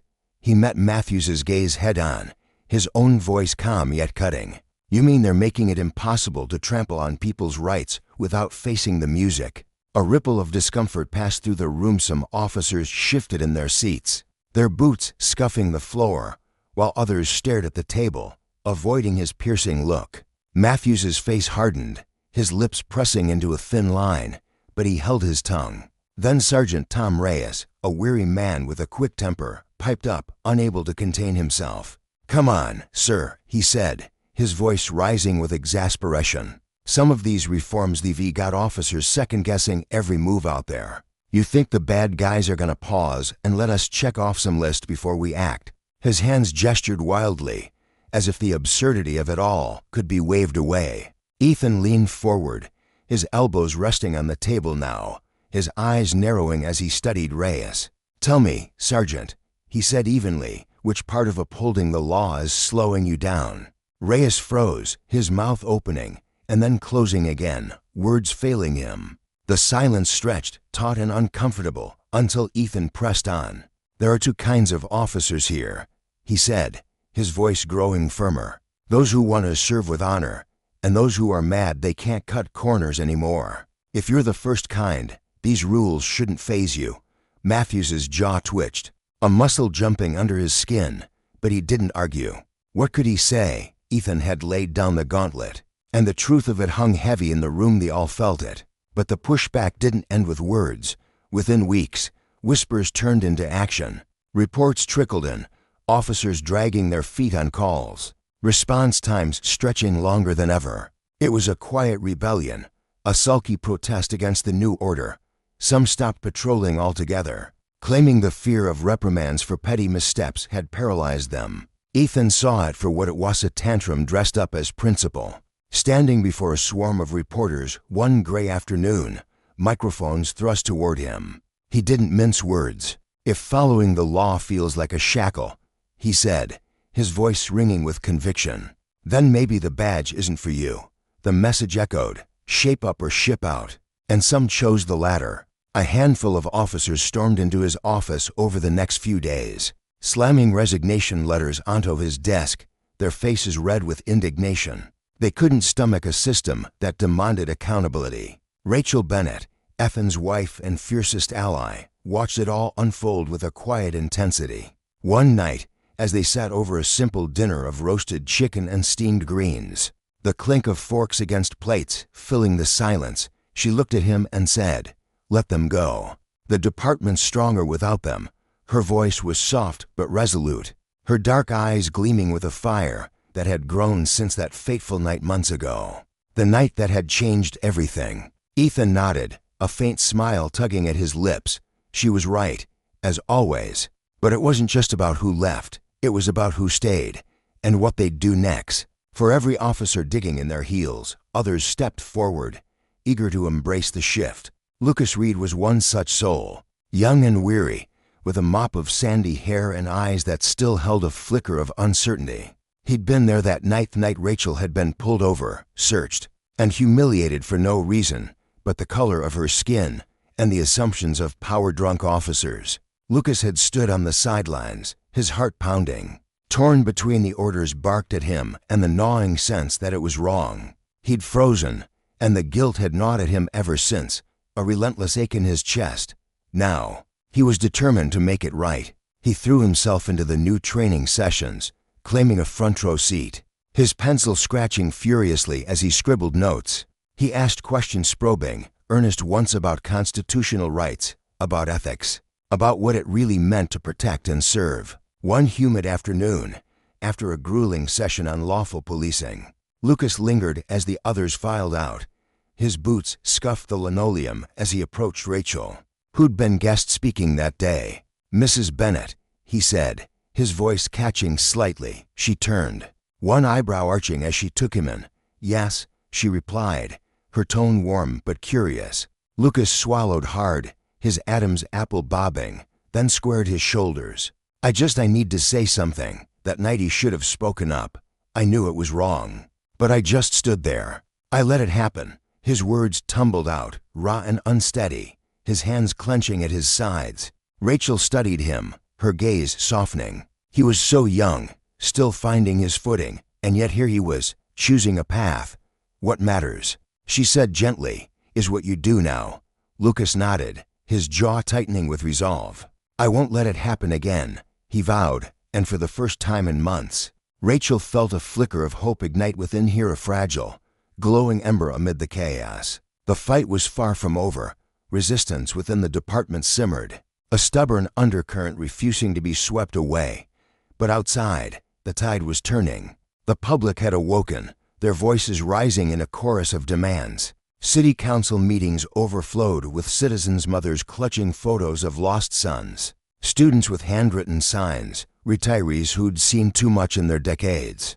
They packed the galleries, their shouts for oversight and reform bouncing off the wood-paneled walls. The momentum swelled, unrelenting, and Rachel and Ethan knew this was only the beginning.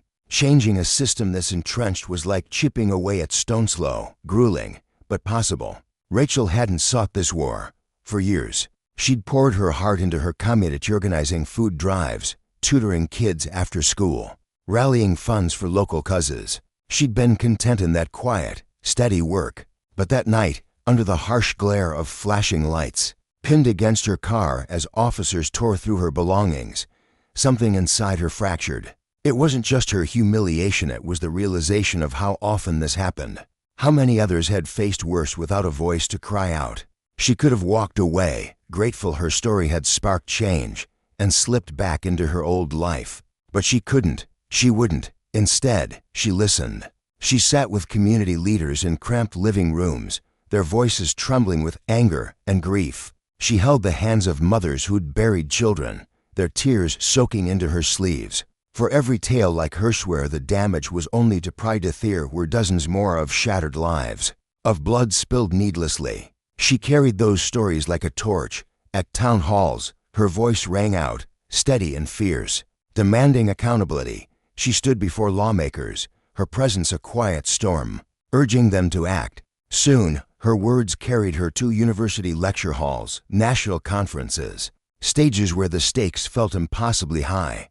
But talk wasn't enough. With civil rights attorneys at her side, she built a legal defense fund, ensuring the powerless had warriors in courtrooms. She helped forge a task for citizens, experts, even a few weathered ex-cops who believed in the cause, determined to root out abuse and plant something better in its place. Meanwhile, Ethan waged his own battle. On paper, the department had transformed, policies rewritten, training revamped, officers disciplined or dismissed.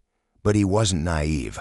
Words on a page meant nothing without teeth. Months into the reforms, some still clung to the old ways, their defiance a silent snarl. Ethan couldn't reshape every heart overnight, but he could draw a line in the sand.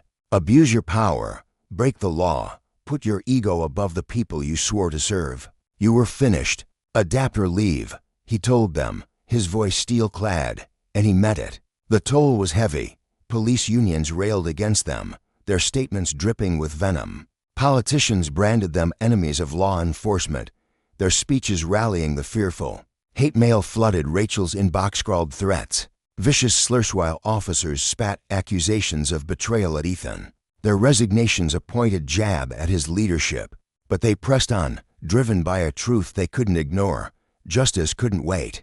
A year after that night, after the stop, the scandal, the upheaval, Rachel stood on a vast stage, thousands of eyes fixed on her. The National Summit on Justice Reform buzzed around her, broadcast live across the country. A sea of faces stretching into the distance. Judges, activists, leaders flanked her, but she didn't feel like one of them. She was just a woman who'd been shoved into a choiceless or fight, and she'd chosen to fight. Stepping to the microphone, she gazed out, her heart pounding, but her resolve unshaken. "I never wanted to be here," she began, her voice cutting through the murmurs. "I never wanted to stand up and talk about police abuse. I never wanted to be an activist. But I had no choice." She paused, letting the weight settle. "That night, I followed every rule. I did everything right, and it still wasn't enough." Her words hung in the air, sharp and unyielding. How many times has this happened? How many people have been shamed, locked up, or worse, just for existing? We call this a nation of justice. But justice isn't real unless it's enforcegenless. It's for everyone, not just the powerful. The wealthy, the connected. The crowd was still, every breath held, every ear straining. "The time for waiting is done," she said, her voice rising. "The time for excuses is over. Justice can't wait, not another day, not another hour, not another minute." A beat passed, thick with anticipation, and then the stadium erupted. Applause roared like a tidal wave, crashing over her, shaking the ground beneath her feet. She stood tall, unwavering, a beacon amid the storm. In that moment, the lesson crystallized just for Rachel, but for all who listened. Justice was a living thing, fragile and fierce, demanding vigilance. And when power was abused, when those meant to protect instead preyed, the consequences rippled far beyond the act. Ethan and Rachel's fight wasn't just about reform. It was a warning. Power unchecked bred corruption, and corruption left scars on individuals, on communities, on trust itself. But it could be fought. It had to be. And as the crowd's cheers thundered on, it was clear the battle for justice, with all its costs and triumphs, was worth every step. The air was thick with the scent of polished wood and rich leather as Marcus Williams stepped into the upscale store, his presence a quiet symphony of elegance and restraint. His polished shoes tapped lightly against the gleaming marble floor, each step a measured note in a song of confidence he'd spent years perfecting. Dressed in a tailored blazer that hugged his frame just right, designer jeans that spoke of taste rather than excess, and a simple watch that whispered wealth without shouting it, Marcus carried himself with an understated grace.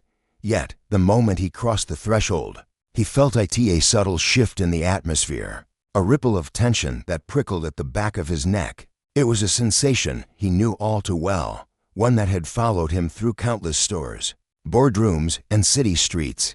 The employees' eyes flicked toward him, but not with the warmth they'd offered the woman who'd breezed in just moments before, her arms laden with shopping bags and her smile met with eager nods. Instead, Marcus caught the quick, sit-along glances of two salespeople, man and a woman, whose whispers hissed like static. In the perfumed air, he pretended not to notice, a skill honed over decades of navigating spaces that didn't always welcome him. But inside, a familiar ache bloomed, a quiet sting that never quite dulled no matter how often it struck. "Can I help you with something?"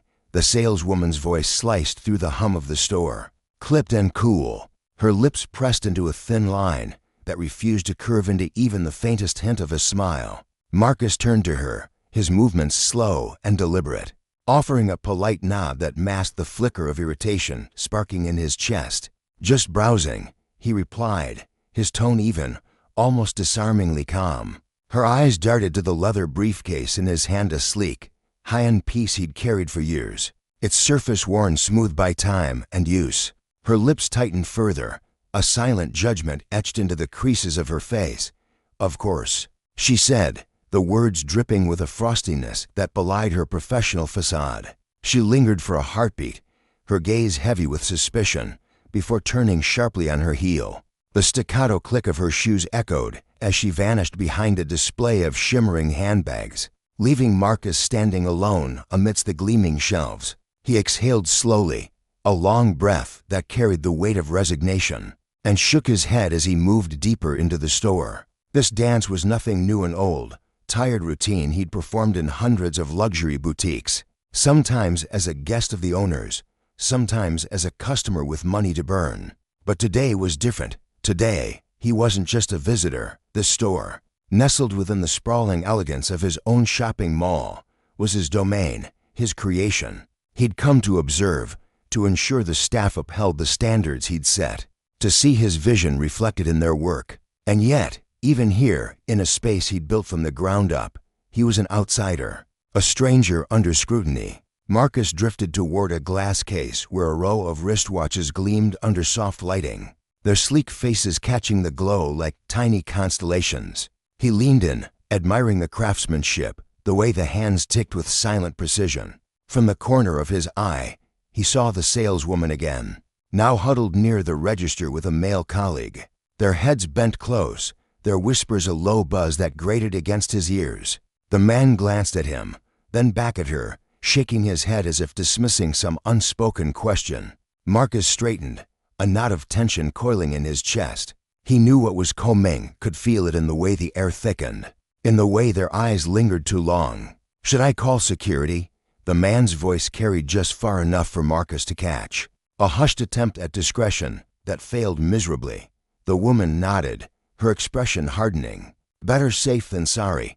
The words landed like a slap, sharp and cold, and Marcus froze, his fingers brushing the edge of the display before pulling back. Frustration surged through him, hot and bitter, mingling with a deep, familiar humiliation that clawed at his throat. They hadn't asked him a single question, hadn't given him a chance to explain. To them, he was just a black man in a store that gleamed with wealth a threat, a puzzle piece that didn't fit. That was all the justification they needed. He saw the man reach for the phone behind the counter, his voice dropping to a low, urgent murmur as he spoke into the receiver. Marcus didn't need to hear the words to know what was happening. Security was on its way. For a fleeting moment, he considered walking out, leaving before the situation spiraled further. But why should he? This was his store, his mall, his legacy. The thought anchored him, rooting him to the spot as his heart thudded a little faster, a steady drumbeat beneath his calm exterior. He wouldn't flinch, wouldn't give them the satisfaction of seeing him rattled. Minutes later, the heavy tread of boots announced the arrival of a burly security guard. His uniform stretched tight across his broad frame. Close behind him was a second figure, Sir Derek Thompson, a man whose name carried a reputation that preceded him like a storm cloud. Marcus recognized him instantly. Thompson was known across the mall for his heavy-handed approach, especially when it came to black men caught in the crosshairs of minor incidents. He strode into the store with a swagger, his hand resting casually on his belt, his presence shrinking the space around them. The air grew taut, customers edging away as if sensing a brewing tempest. A few pulled out their phones, their screens flickering to life as they began to record, their murmurs a soft undercurrent to the unfolding drama. Thompson ignored them, his focus locked on Marcus. "You," he barked, jerking his chin toward Marcus. "Mind telling me what you're doing here?" Marcus turned slowly, meeting the officer's icy stare with a gaze of his own steady, unflinching. "I'm browsing," he said, his voice smooth as glass. "Is that a problem?" Thompson's lips curled into a sneer, a flash of disdain lighting his eyes. "We got a call about someone acting suspiciously. Mind showing me some ID?" Marcus raised an eyebrow, his tone steady but laced with a quiet incredulity. Suspiciously, for looking at watches, Thompson stepped closer, looming over him, his bulk a silent threat. "You're being difficult." "I asked for ID." The whispers of the onlookers grew louder, their phones still rolling, capturing every word, every gesture. Marcus felt their eyes boring into him, felt the suffocating weight of the moment pressing down. but he refused to let it crack his composure. With deliberate calm, he reached into his jacket pocket, retrieving his wallet.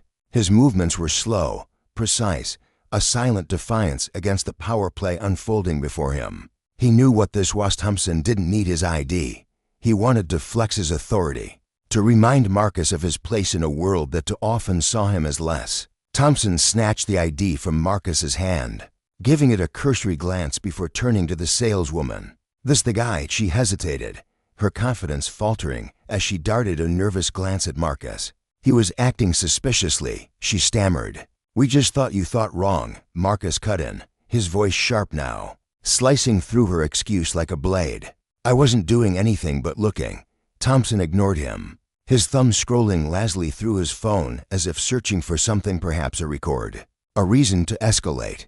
Marcus stood in silence, the burn of humiliation creeping up his neck. The stares of the crowd a weight he couldn't shake. He was a black man standing before an officer, forced to justify his existence in a place that was his own, reduced to a spectacle for strangers' cameras. The seconds dragged on, stretching into an eternity, until Thompson's face stiffened, his hand freezing mid-scroll. His eyes flickered with confusion, then a flash of anger as he looked back at Marcus. "You own this mall?" His voice was thick with disbelief, the question hanging in the air like a challenge. Marcus met his gaze, calm and unyielding. "I do." Thompson blinked, the color draining from his face as the truth sank in. He handed back the ID, his movements stiff and mechanical, a far cry from the swagger he'd strode in with. "Must have been some kind of misunderstanding," he muttered, stepping back awkwardly. "Sorry for the trouble," but the words rang hollow, a flimsy shield against the embarrassment now etched into his features. The tension in the room didn't ease. It thickened, buzzing with the murmurs of the crowd, the soft clicks of their cameras. Marcus could feel the insincerity in Thompson's apology, a knee-jerk reaction to save face rather than a reckoning with the wrong he'd done. The officer's eyes, once brimming with arrogance, now darted nervously to the phones recording nearby, betraying a flicker of panic. The saleswoman and her colleague stood frozen, their earlier certainty replaced by pale, uncertain expressions as they avoided Marcus's gaze. The store pulsed with an awkward, heavy silence, and Marcus cut through it like a blade, tucking his ID back into his wallet with deliberate care. "A misunderstanding, you said." His voice was level, but an edge sharpened its edges now, a quiet fury he no longer bothered to mask. "I don't think that's the right word." Thompson stiffened, his jaw tightening, but he said nothing. "Look, I know, you look," Marcus interrupted, stepping forward, his calm demeanor now radiating a power that silenced the officer mid-sentence.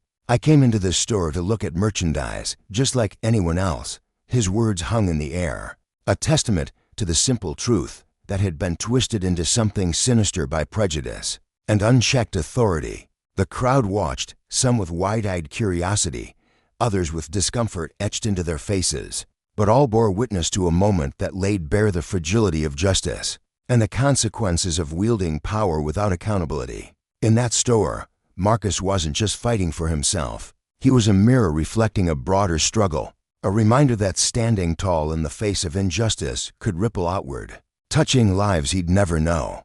The lesson was clear: power, when abused, breeds humiliation and division, but courage equate.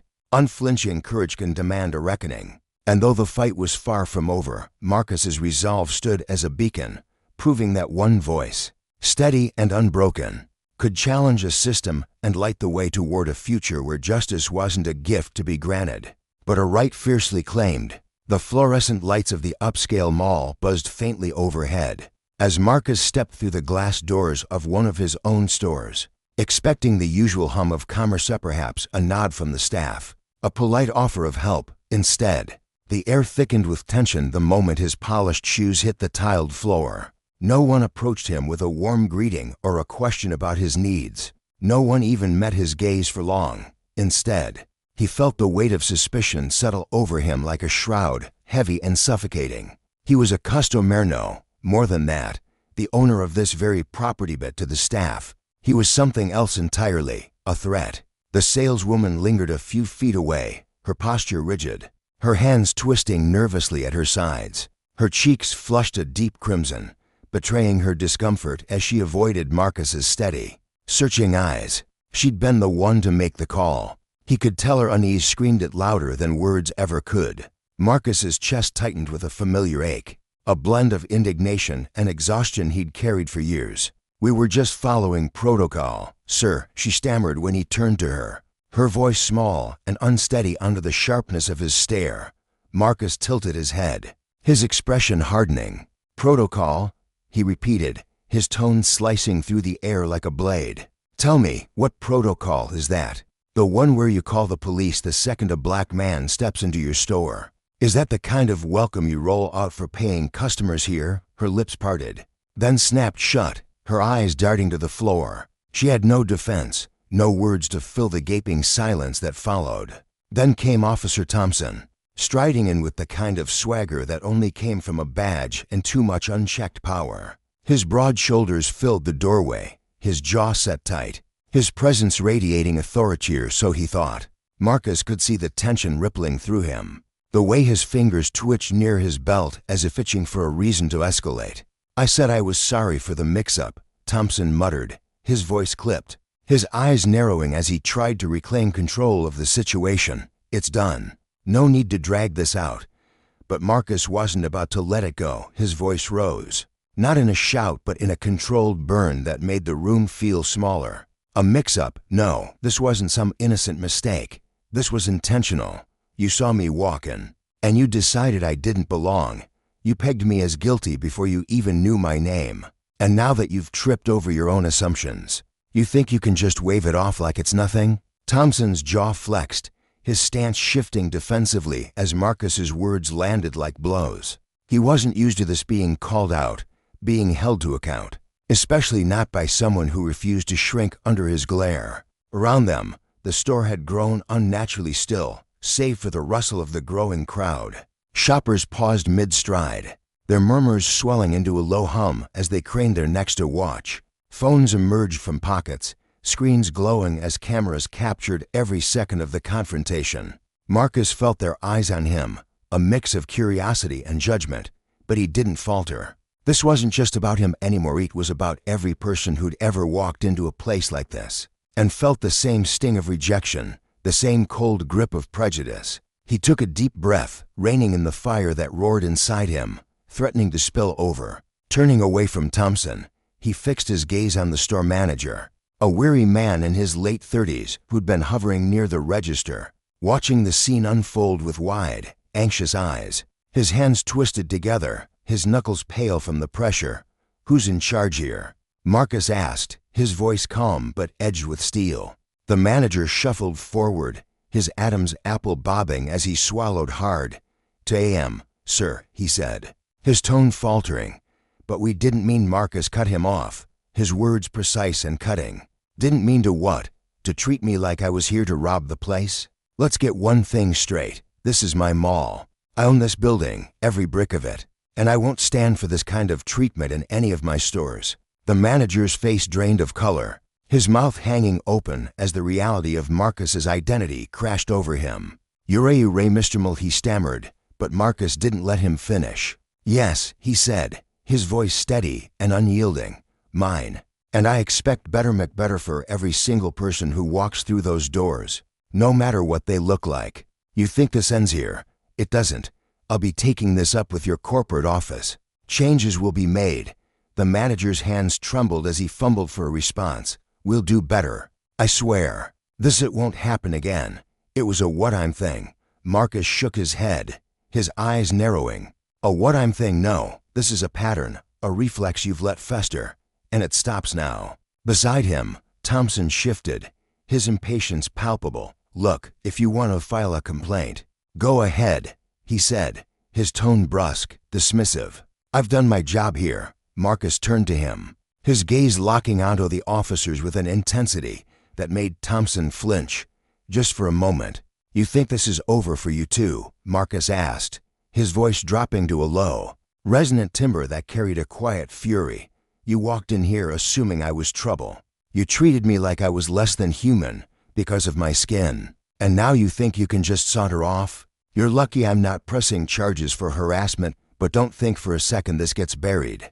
I'll make sure your department hears about this. That badge doesn't shield you from consequences." Thompson's face hardened, a flicker of defiance warring, with the unease creeping into his eyes. He wanted to argue Marcus could see it in the way his lips twitched, the way his fists clenched at his sides beat the weight of the crowd. The unblinking lenses of the cameras kept him in check. With a stiff nod and a muttered "understood," he turned sharply and stalked out. The security guard, a lanky young man who'd been hovering uselessly in the background, trailing after him like a shadow. The silence that followed was dense, electric, as if the air itself held its breath. The saleswoman stood frozen, her eyes glistening with unshed tears, while the manager remained rooted to the spot, his shoulders slumped in defeat. Marcus exhaled slowly, steadying himself as he surveyed the room one last time. The onlookers whispered among themselves, their voices a mix of shock and admiration. He could have walked away then, left them to stew in their shame, but he'd made his point. With deliberate steps, he crossed the store and pushed through the glass doors, the cool evening air hitting his face as the murmurs faded behind him. This wasn't the end, not even close, but the message had landed, sharp and undeniable. The ride home stretched longer than usual, the city lights streaking past the tinted windows of Marcus's sleek black sedan in a blur of neon and gold. He sat in the back, his head resting against the leather seat, staring out at the world beyond. His driver, a quiet man named James, who'd been with him for years, kept his eyes on the road, sensing the storm brewing in Marcus's silence.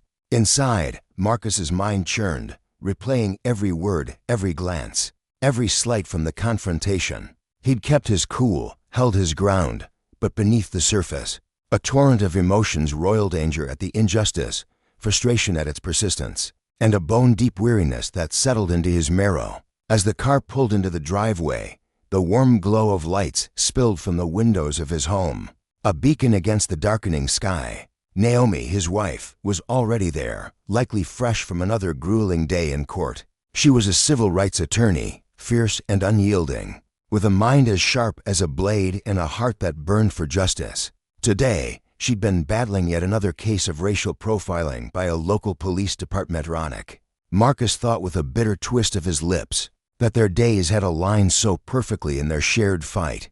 He admired her ability to channel her rage into action, to stand before judges and juries and dismantle prejudice with every word. He wished he could borrow that spark now, instead of feeling like the weight of the day had hollowed him out. The car rolled to a stop, and Marcus stepped out, the crisp night air brushing against his skin as he approached the front door. Before he could reach for the handle, it swung open, revealing Naomi framed in the doorway. Her dark eyes scanned his face, reading him with the precision of someone who knew every line, every shadow. She didn't speak at first, just stepped aside to let him in, but the slight tightening of her jaw told him she'd already sensed trouble. "Hey," she said softly, her voice a gentle anchor as he set his briefcase down by the door. "You okay?" Marcus shrugged, the motion heavy with unspoken weight, and made his way to the living room. He sank into one of the plush armchairs by the window, the city skyline a distant shimmer beyond the glass. Naomi followed, perching on the armrest beside him, her hand resting lightly on his shoulder, warm and grounding. For a moment, he said nothing, his fingers rubbing at his temples as he searched for the words. Naomi waited, patient but expectant, her presence a quiet insistence that he wouldn't carry this alone.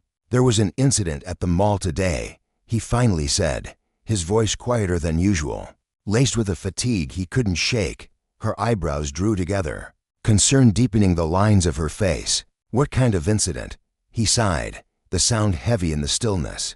"One of the stores called security on me, thought I looked suspicious, had me standing there like some petty thief while they checked my ID right, in the middle of my own damn mall." Naomi's eyes flared with anger, a spark igniting behind them, but she held her tongue, letting him spill the rest.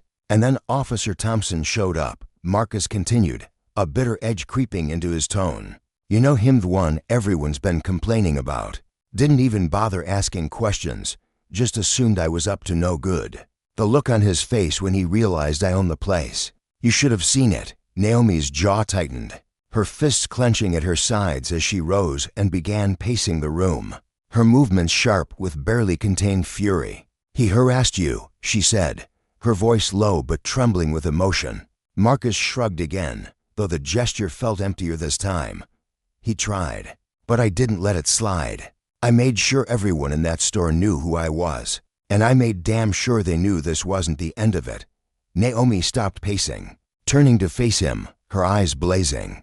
"This is exactly why I do what I do, Marcus, every single day. I'm in court fighting this garbage people like him, thinking they can stomp all over us and walk away clean. It's not nothing. It's constant, and it grinds you down." Her voice rose, fueled by a mix of righteous anger and a pain that ran deeper than words could touch. Marcus watched her, feeling the echo of her fire stir something in him, a reminder that this fight, however exhausting, was worth it.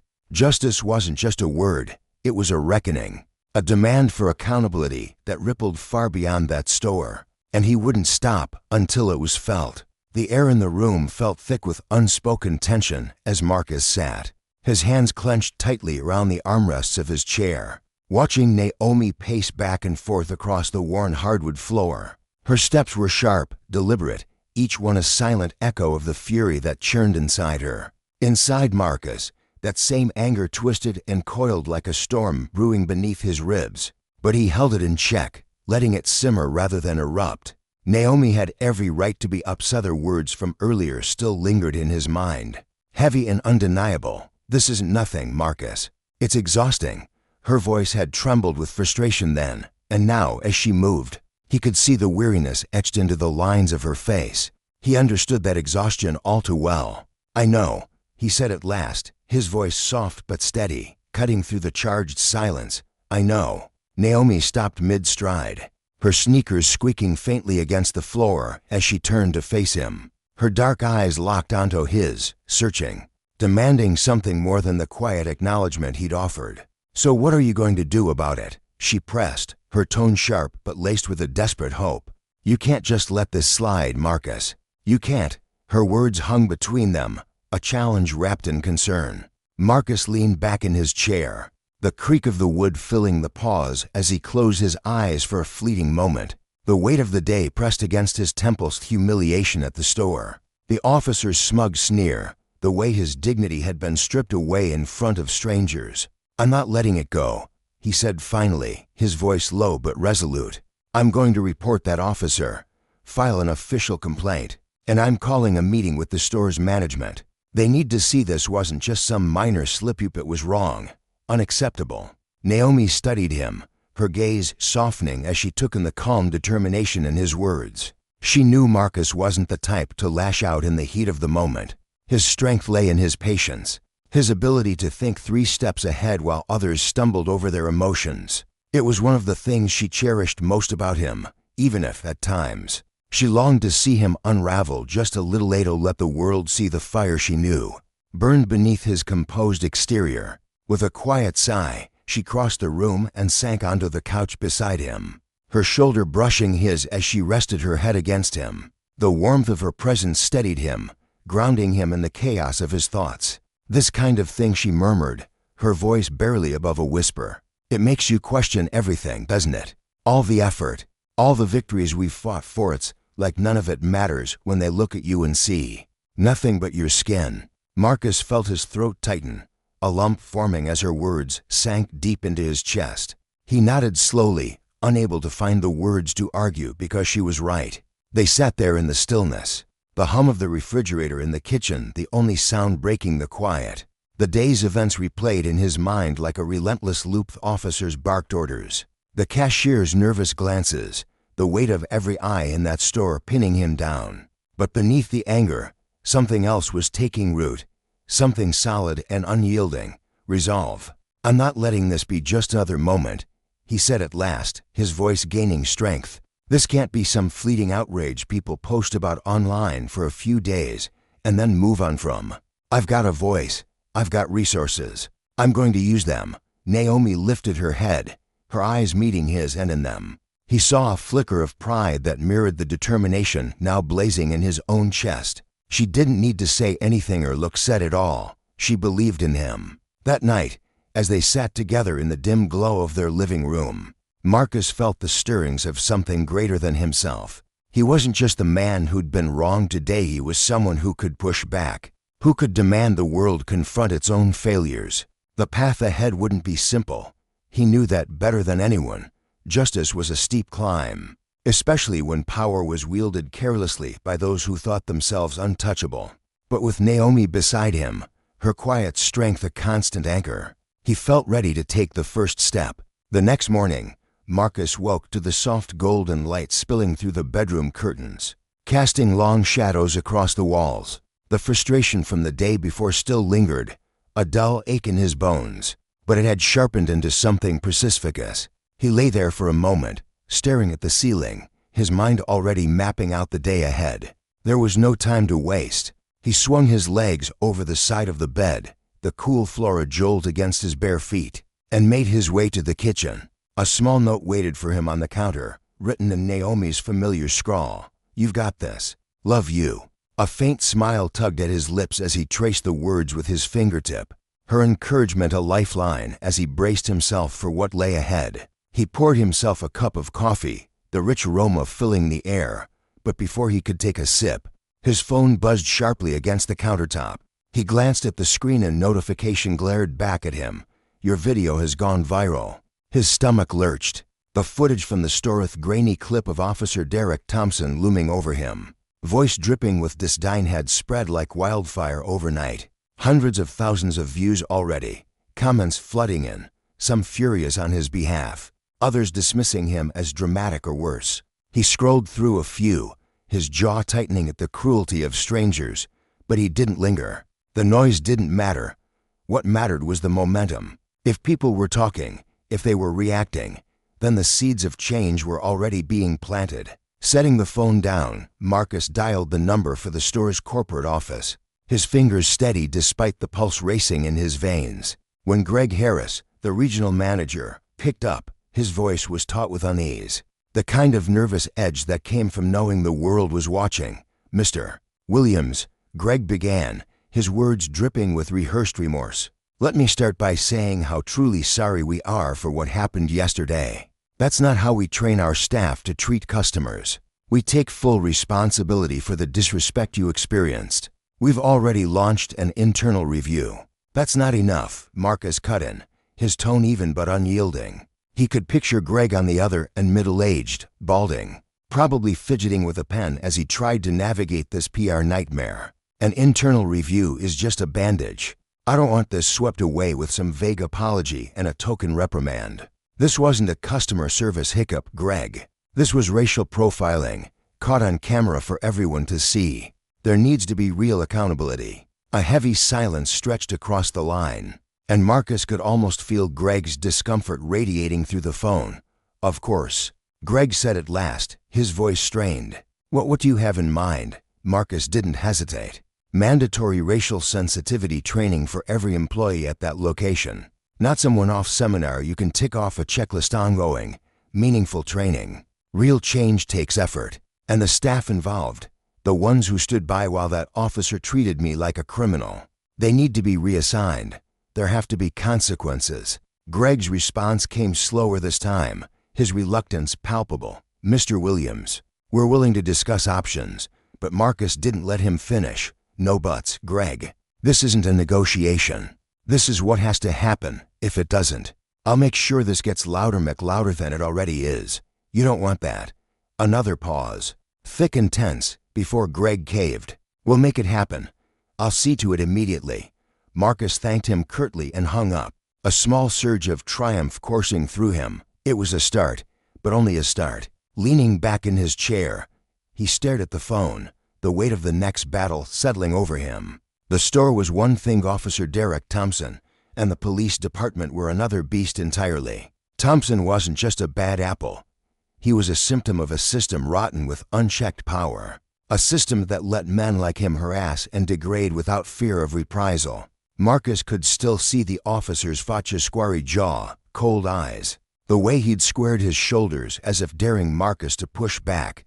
The memory fueled him now, stoking the fire in his chest. Within the hour, he was on a video call with a group of Alice community leaders, activists. and lawyers who'd spent years battling the same injustices he now faced. Naomi had connected him with some of them months ago, and today they gathered virtually, their faces filling his laptop screen with a mix of resolve and weariness.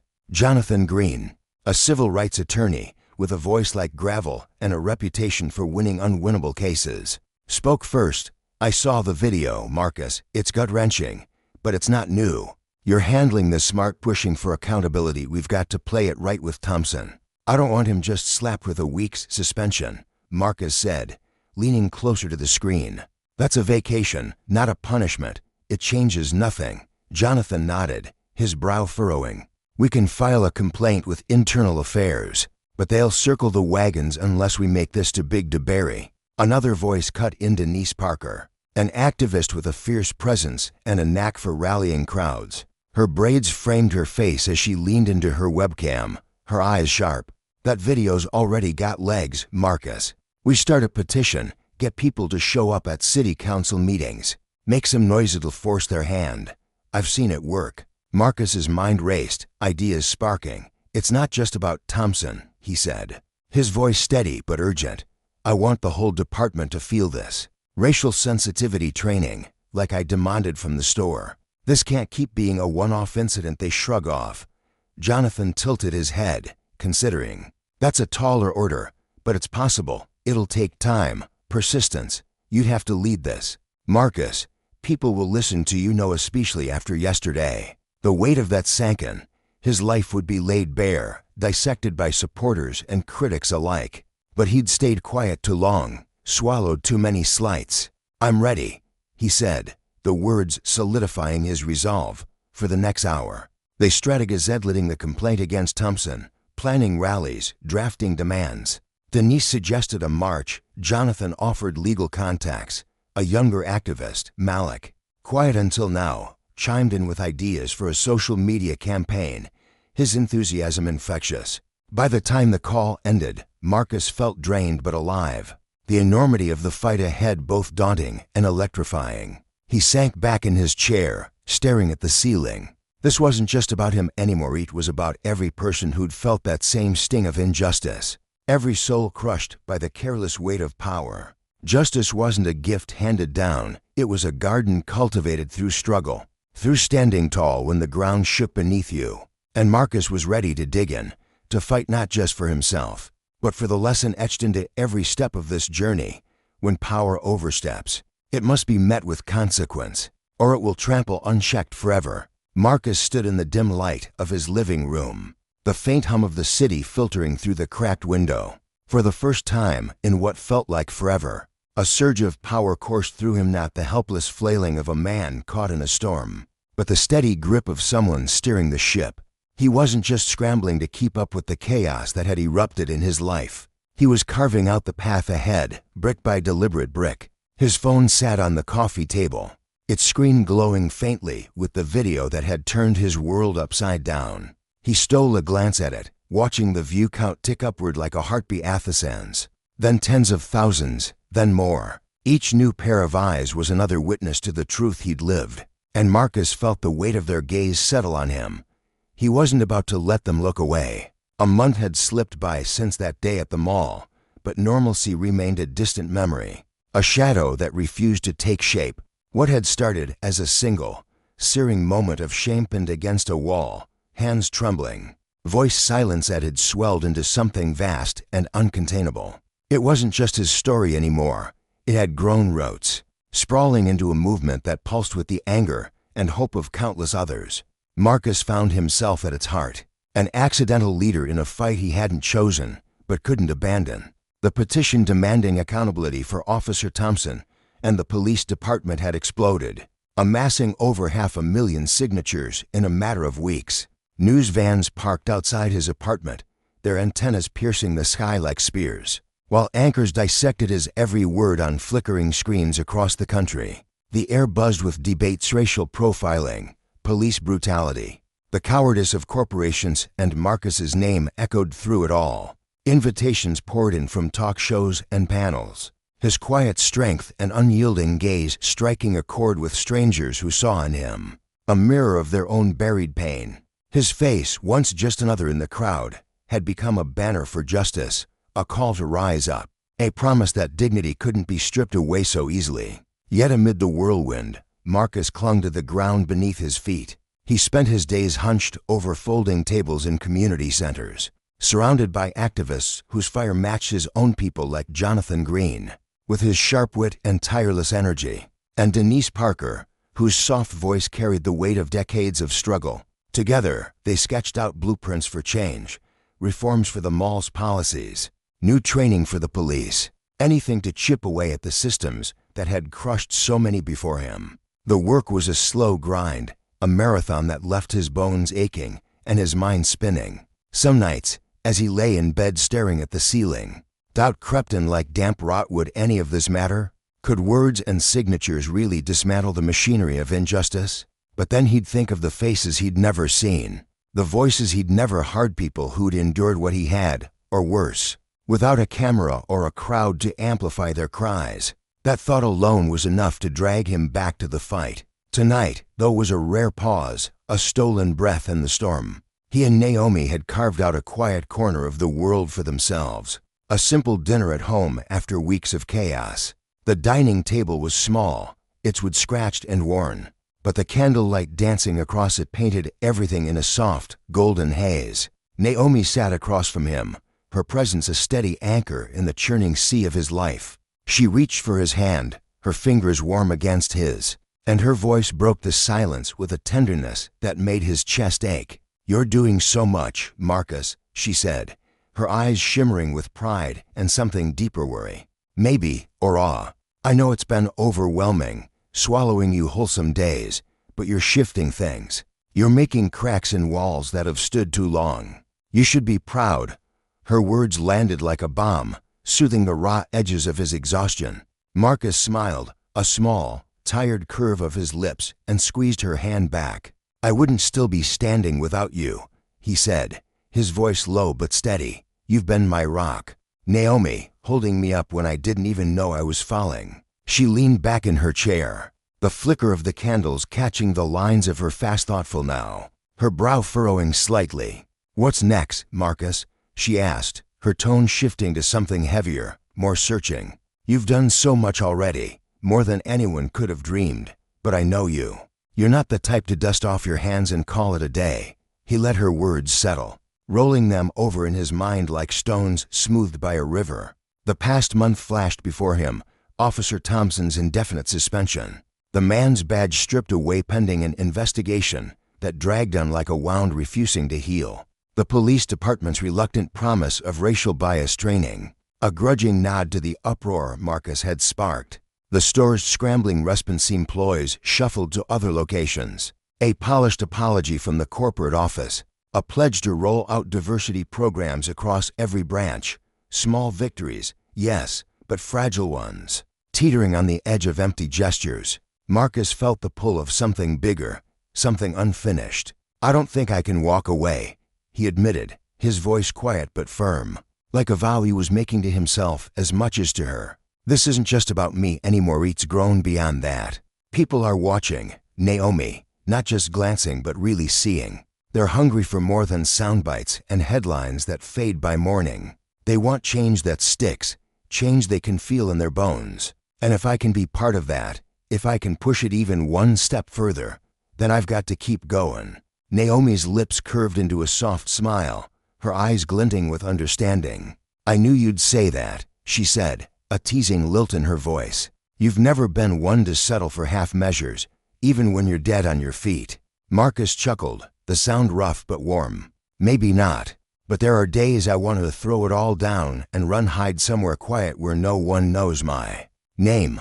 Then I think about that moment in the store, the way they looked at me like I was nothing, like I didn't belong in a place I'd walked 100 times. And I think about how many others feel that every day, with no one to stand behind them." Naomi rose from her seat, crossing the short distance to him. She rested her hands on his shoulders, her touch grounding him like a tether to the earth. "That's why you're the one to do this," she said, her voice steady as steel. "You've lived it.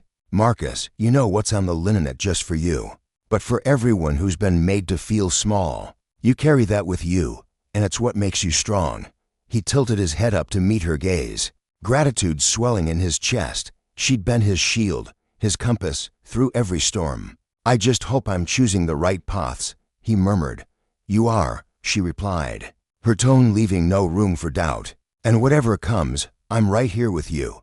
They lingered there, the silence wrapping around them like a shared promise, the weight of their journey sinking deep into their bones. Marcus felt a spark reignite within him, not the flicker of rage that had fueled him at first, but a quieter, fiercer resolve. The fight wasn't over, not even close, but he was ready to press on. The next morning dawned gray and heavy, the air thick with the promise of rain. Marcus stood before a packed city council chamber, the room alive with the hum of voices, supporters chanting his name, reporters scribbling furiously, the rustle of anticipation rippling through the crowd. The council members perched behind their long, polished table, their faces a gallery of neutrality tinged with unease. They knew the stakes of what he was about to say. The city did too. Marcus had been summoned to speak, to lay bare the need for deeper reforms, to offer a roadmap for a future where no one else would stand where he had, humiliated, powerless, judged before they could even speak. As he stepped to the podium, his hands steadied despite the tremor in his gut, he scanned the sea of faces. There was Jonathan Green, his jaw set with determination, Denise Parker, her eyes glistening with quiet pride, even a handful of strangers from the mall, the ones who'd held up their phones and captured the spark that lit this fire. But then his gaze snagged on something unexpected in the back, half hidden by the crowd. Were the store employees who'd played their parts in his nightmare. The manager, with his pinched face and nervous hands, the saleswoman, her lips pressed tight as if swallowing words she couldn't say. The security guard who'd dialed Officer Thompson's number. His broad shoulders slumped now, his eyes darting anywhere but at Marcus. Their presence jolted him. A tangle of emotions rising in his throat, anger, confusion, a flicker of pity. They'd been cogs in the machine that ground him down, but weren't they also trapped by it, shaped by the same fears and lies that had built it? Were they here to atone, to gawk, or simply to see what came next? Marcus didn't know. But their faces anchored him, a reminder of why he stood there. He drew a deep breath, the air cool against his lungs, and began, "This isn't just my story," he said, his voice ringing out clear and unshaken, cutting through the murmur of the room. "It's about a world that sizes up people like me, people of color, and decides we're threats before we're even human. It's about the thousands who walk through their days braced for suspicion, who step into stores or pass a patrol car and feel their hearts tighten, knowing they might not get the benefit of the doubt. This is about making sure no one's humanity gets trampled just because of how they look." He paused, letting the silence swell, watching the council members shift in their seats. "We've got a duty, y'all have used to face the rot in our systems, the biases we've let fester in ourselves. This isn't about pointing fingers or doling out punishment for the sake of it. It's about building something better, a place where accountability isn't a buzzword, but a promise, where we don't just slap a bandage on mistakes, we uproot them and start over. That's the only way we heal. That's the only way we move forward." The room erupted as he stepped back, applause crashing over him like a wave. His chest felt lighter, as if he'd shed a burden he hadn't known he was carrying. He'd spoken his truth, laid it bare for the city to wrestle with, and now the next move was theirs. As he left the podium and made his way through the throng, his eyes caught the store managers again. The man stood by the exit, his posture stiff but his gaze softer than Marcus expected. For a fleeting second, their eyes locked, and the manager gave a small, deliberate note, a quiet admission, perhaps, of the part he'd played, of the wrong he'd helped set in motion. Marcus returned it, a simple gesture that carried no forgiveness yet, but an acknowledgement nonetheless. Justice wasn't a straight line. He knew that now. It was a long, jagged road, paved with hard lessons about power and its cost. Today was a step, not the end, and Marcus was far from finished. Meanwhile, miles away, Aisha Jackson wandered the pristine streets of the neighborhood she'd fought tooth and nail to claim. The sun filtered through towering oaks, dappling the flawless lawns with patches of light and shadow. It was a perfect afternoon, the kind that wrapped her in a rare, hard-won piece reward for years of clawing her way up from nothing. She'd built this life, brick by brick, and the quiet pride of it warmed her as she walked. But as she turned a corner, a familiar tension coiled in her chest, sharp and uninvited. It was the old instinct, the one that never quite left here, a black woman in a world of manicured privilege, always half expecting the rug to be yanked out from under her. She brushed it off, lifting her chin. This was her place, her triumph. She belonged here more than most. Then came the sound, a low growl of an engine creeping up behind her. A patrol car rolled to a stop, its tires crunching faintly on the pavement. Aisha's stomach tightened, her breath catching as she felt the officer's stare before she even turned. The car door slammed, a sound like a gavel falling, and a voice cut through the stillness. "Excuse me, ma'am." She pivoted slowly, meeting the steely eyes of Officer Tom Reynolds. He loomed tall, his posture rigid with authority, hand resting casually on his belt as he sized her up head to toe, unreadable but deliberate. The air between them thickened, heavy with the unspoken weight of what was to come. The evening air hung heavy with the scent of blooming jasmine as Aisha strolled down the quiet, tree-lined streets of her upscale neighborhood. She had always found peace in these walks, a chance to breathe after a long day managing her thriving real estate empire. Her steps were measured, deliberate, the soft thud of her sneakers against the pavement a steady rhythm she could lose herself in. But tonight, that rhythm faltered when she noticed the patrol car creeping along beside her, its engine purring like a predator stalking prey. Aisha's chest tightened, though she kept her expression composed, her dark eyes narrowing slightly as she braced herself for what she knew was coming. She'd been through this script before too many times, and yet each encounter still carried the sting of fresh injustice. "Yes, officer." Aisha's voice emerged smooth and steady, a carefully crafted shield against the unease bubbling beneath her calm exterior. She stopped walking, turning to face the man stepping out of the car. Officer Reynolds was a broad-shouldered figure, his uniform crisp, his posture rigid with authority. His voice sliced through the stillness, sharp and clipped, devoid of warmth or courtesy. "What are you doing around here?" he demanded, his tone dripping with suspicion, his pale blue eyes scanning her like she was a puzzle piece that didn't fit. There was no pretense of friendliness, no attempt to soften the accusation lurking behind his words. To him, she was an intruder, a shadow in a place too pristine for someone like her. Aisha arched an eyebrow, her lips pressing into a thin line as she fought the slow simmer of anger rising in her gut. "Just taking a walk," she replied evenly, meeting his gaze without flinching. "Is that a problem?" Her words were polite but edged with a quiet defiance, a challenge she knew he'd pick up on. Reynolds took a step closer, his boots scuffing the pavement, his presence looming like a storm cloud rolling in. The faint jingle of his keys against his belt punctuated the tension between them. "This is a private neighborhood," he said, his voice low and pointed, each syllable heavy with implication. "Not exactly a place people just walk through." The accusation stung, though Aisha's face remained a mask of calm. Inside, her heart thudded harder, a mix of frustration and exhaustion swirling in her chest. She could feel the familiar burn of outrage creeping up her spine, but she swallowed it down, refusing to let it show. "I own several properties here, officer," she said, her tone firm but measured. "I'm not just walking through him, walking around my neighborhood." She emphasized the word my, letting it hang in the air, a quiet assertion of her right to belong. But Reynolds' eyes narrowed, skepticism etched into the hard lines of his face. He didn't believe her, or maybe he didn't want to. To him, her success, her presence, her very existence in this space defied the narrative he'd already written in his mind. "Is that right?" he muttered, his hand shifting to rest on the holster at his hip, a subtle but deliberate gesture that sent a chill racing down Aisha's spine. She blinked, incredulous, her breath catching for a split second. "Are you seriously asking me for ID right now?" she asked, her voice rising just enough to betray the disbelief she could no longer hide. "I told you I own property here." Reynolds' expression hardened, his jaw tightening as if her words were an insult to his authority. "I asked you a question, Mum," he said coldly. "I'm going to need to see some identification." For a moment, Aisha hesitated, her fingers hovering over the purse slung across her shoulder. She hated the way he could reduce her to a suspect with a single glance.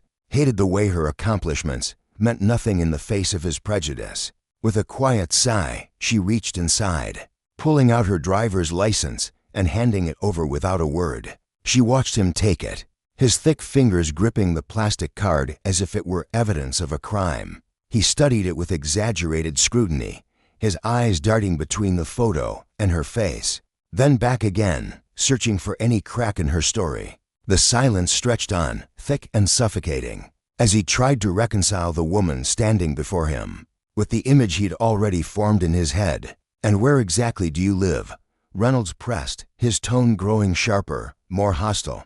Aisha crossed her arms, her patience fraying at the edges. "I have several properties in this area," she said, her voice steady despite the storm brewing inside her. "One's on Elmwood Drive, another on Highland Avenue. No." Her words carried a quiet strength, but Reynolds cut her off with a snap. "I don't need a list of addresses," he barked, stepping closer still, his breath hot and sour in the cool night air. What are you really doing here?" That was the breaking point. Aisha's composure cracked, her eyes flashing with a fury she could no longer contain. "I already told you," she shot back, her voice sharp enough to cut through his arrogance. But Reynolds wasn't listening. "I don't buy it," he interrupted, his voice dropping to a menacing growl. "Women like you don't just walk around here. You're up to something." The words hit her like a punch to the gut, raw and unfiltered, exposing the ugly truth of his judgment. Aisha's heart pounded, a chaotic mix of rage and disbelief surging through her veins. "Women like me," she repeated, her tone icy, each word dripping with the weight of every time she'd been forced to prove her worth. Reynolds didn't respond, his silence an answer in itself. Instead, he reached for his radio, his movements quick and decisive. "I'm going to have to take you in for questioning," he said, his voice flat, as if this were routine. Aisha stepped back, shock rippling through her. "For what?" she demanded, her voice rising with indignation. "What exactly am I being accused of?" Reynolds shrugged, almost casually, as if her life weren't unraveling before his eyes. "Invasion, trespassing, you don't know yet, but we'll figure it out at the station." Her pulse raced, a frantic drumbeat echoing in her ears. "You're arresting me for walking in my own neighborhood?" she asked, her voice trembling with a mix of anger and disbelief. Reynolds' face was a slab of stone, unyielding and cold. "Turn around," he ordered, the words landing like a slap across her cheek. Aisha froze, her breath shallow, her mind reeling as she stared into the void of his indifference. This couldn't be happening yet here, not now, not after everything she'd built. But Reynolds wasn't waiting for her to process it. His hand shot out, grabbing her wrist with a roughness that made her gasp, yanking her arms behind her back with no regard for her protests. "Hey," she shouted, her voice rising in a desperate crescendo. "What the hell are you doing?" The sharp click of handcuffs pierced the night, the cold metal biting into her wrists like teeth sinking into flesh. She twisted against the restraints, her skin chafing under their grip, but Reynolds ignored her, his hands firm and unyielding as he marched her toward the patrol car. "You're making a mistake," she yelled, her voice cracking with the weight of her helplessness. He didn't flinch, didn't even glance at her as he shoved her into the back seat, the door slamming shut with a finality that echoed in her bones. As the car pulled away, Aisha's gaze drifted to the window. The neighbors she'd once greeted with warm smiles, people she'd chatted with at community meetings, waved to during property tours, now stood on their porches, silent spectators to her humiliation. Their faces were a blur of curiosity and detachment, their stillness a deafening betrayal. No one moved, no one spoke. They just watched, their silence heavier than the cuffs digging into her wrists. Inside the car, the air was thick with tension, the hum of the engine a low, oppressive drone. Aisha sat rigid, her spine pressed against the unforgiving seat, her mind a whirlwind of anger, fear, and disbelief. Tears pricked at her eyes, hot and insistent, but she blinked them back, refusing to let them fall. She wouldn't give him that, not Reynolds, not anyone. The ride to the station was a slow descent into a nightmare she couldn't wake from. Familiar streets melted into unfamiliar ones, the world outside the window blurring into a smear of lights and shadows. Her wrists throbbed beneath the cuffs, the pain a constant reminder of her powerlessness.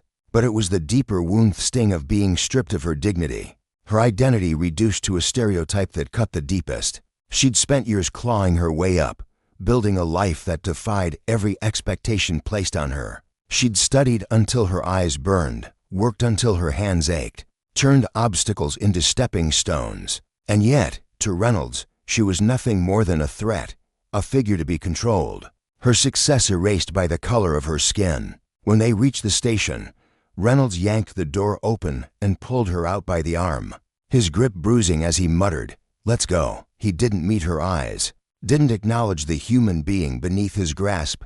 Aisha bit her tongue, forcing herself to stay silent as he led her inside. The precinct buzzed with activitaphones ringing, officers shuffling papers, voices overlapping in a chaotic hum. But as she stepped through the doors, a hush fell over the room.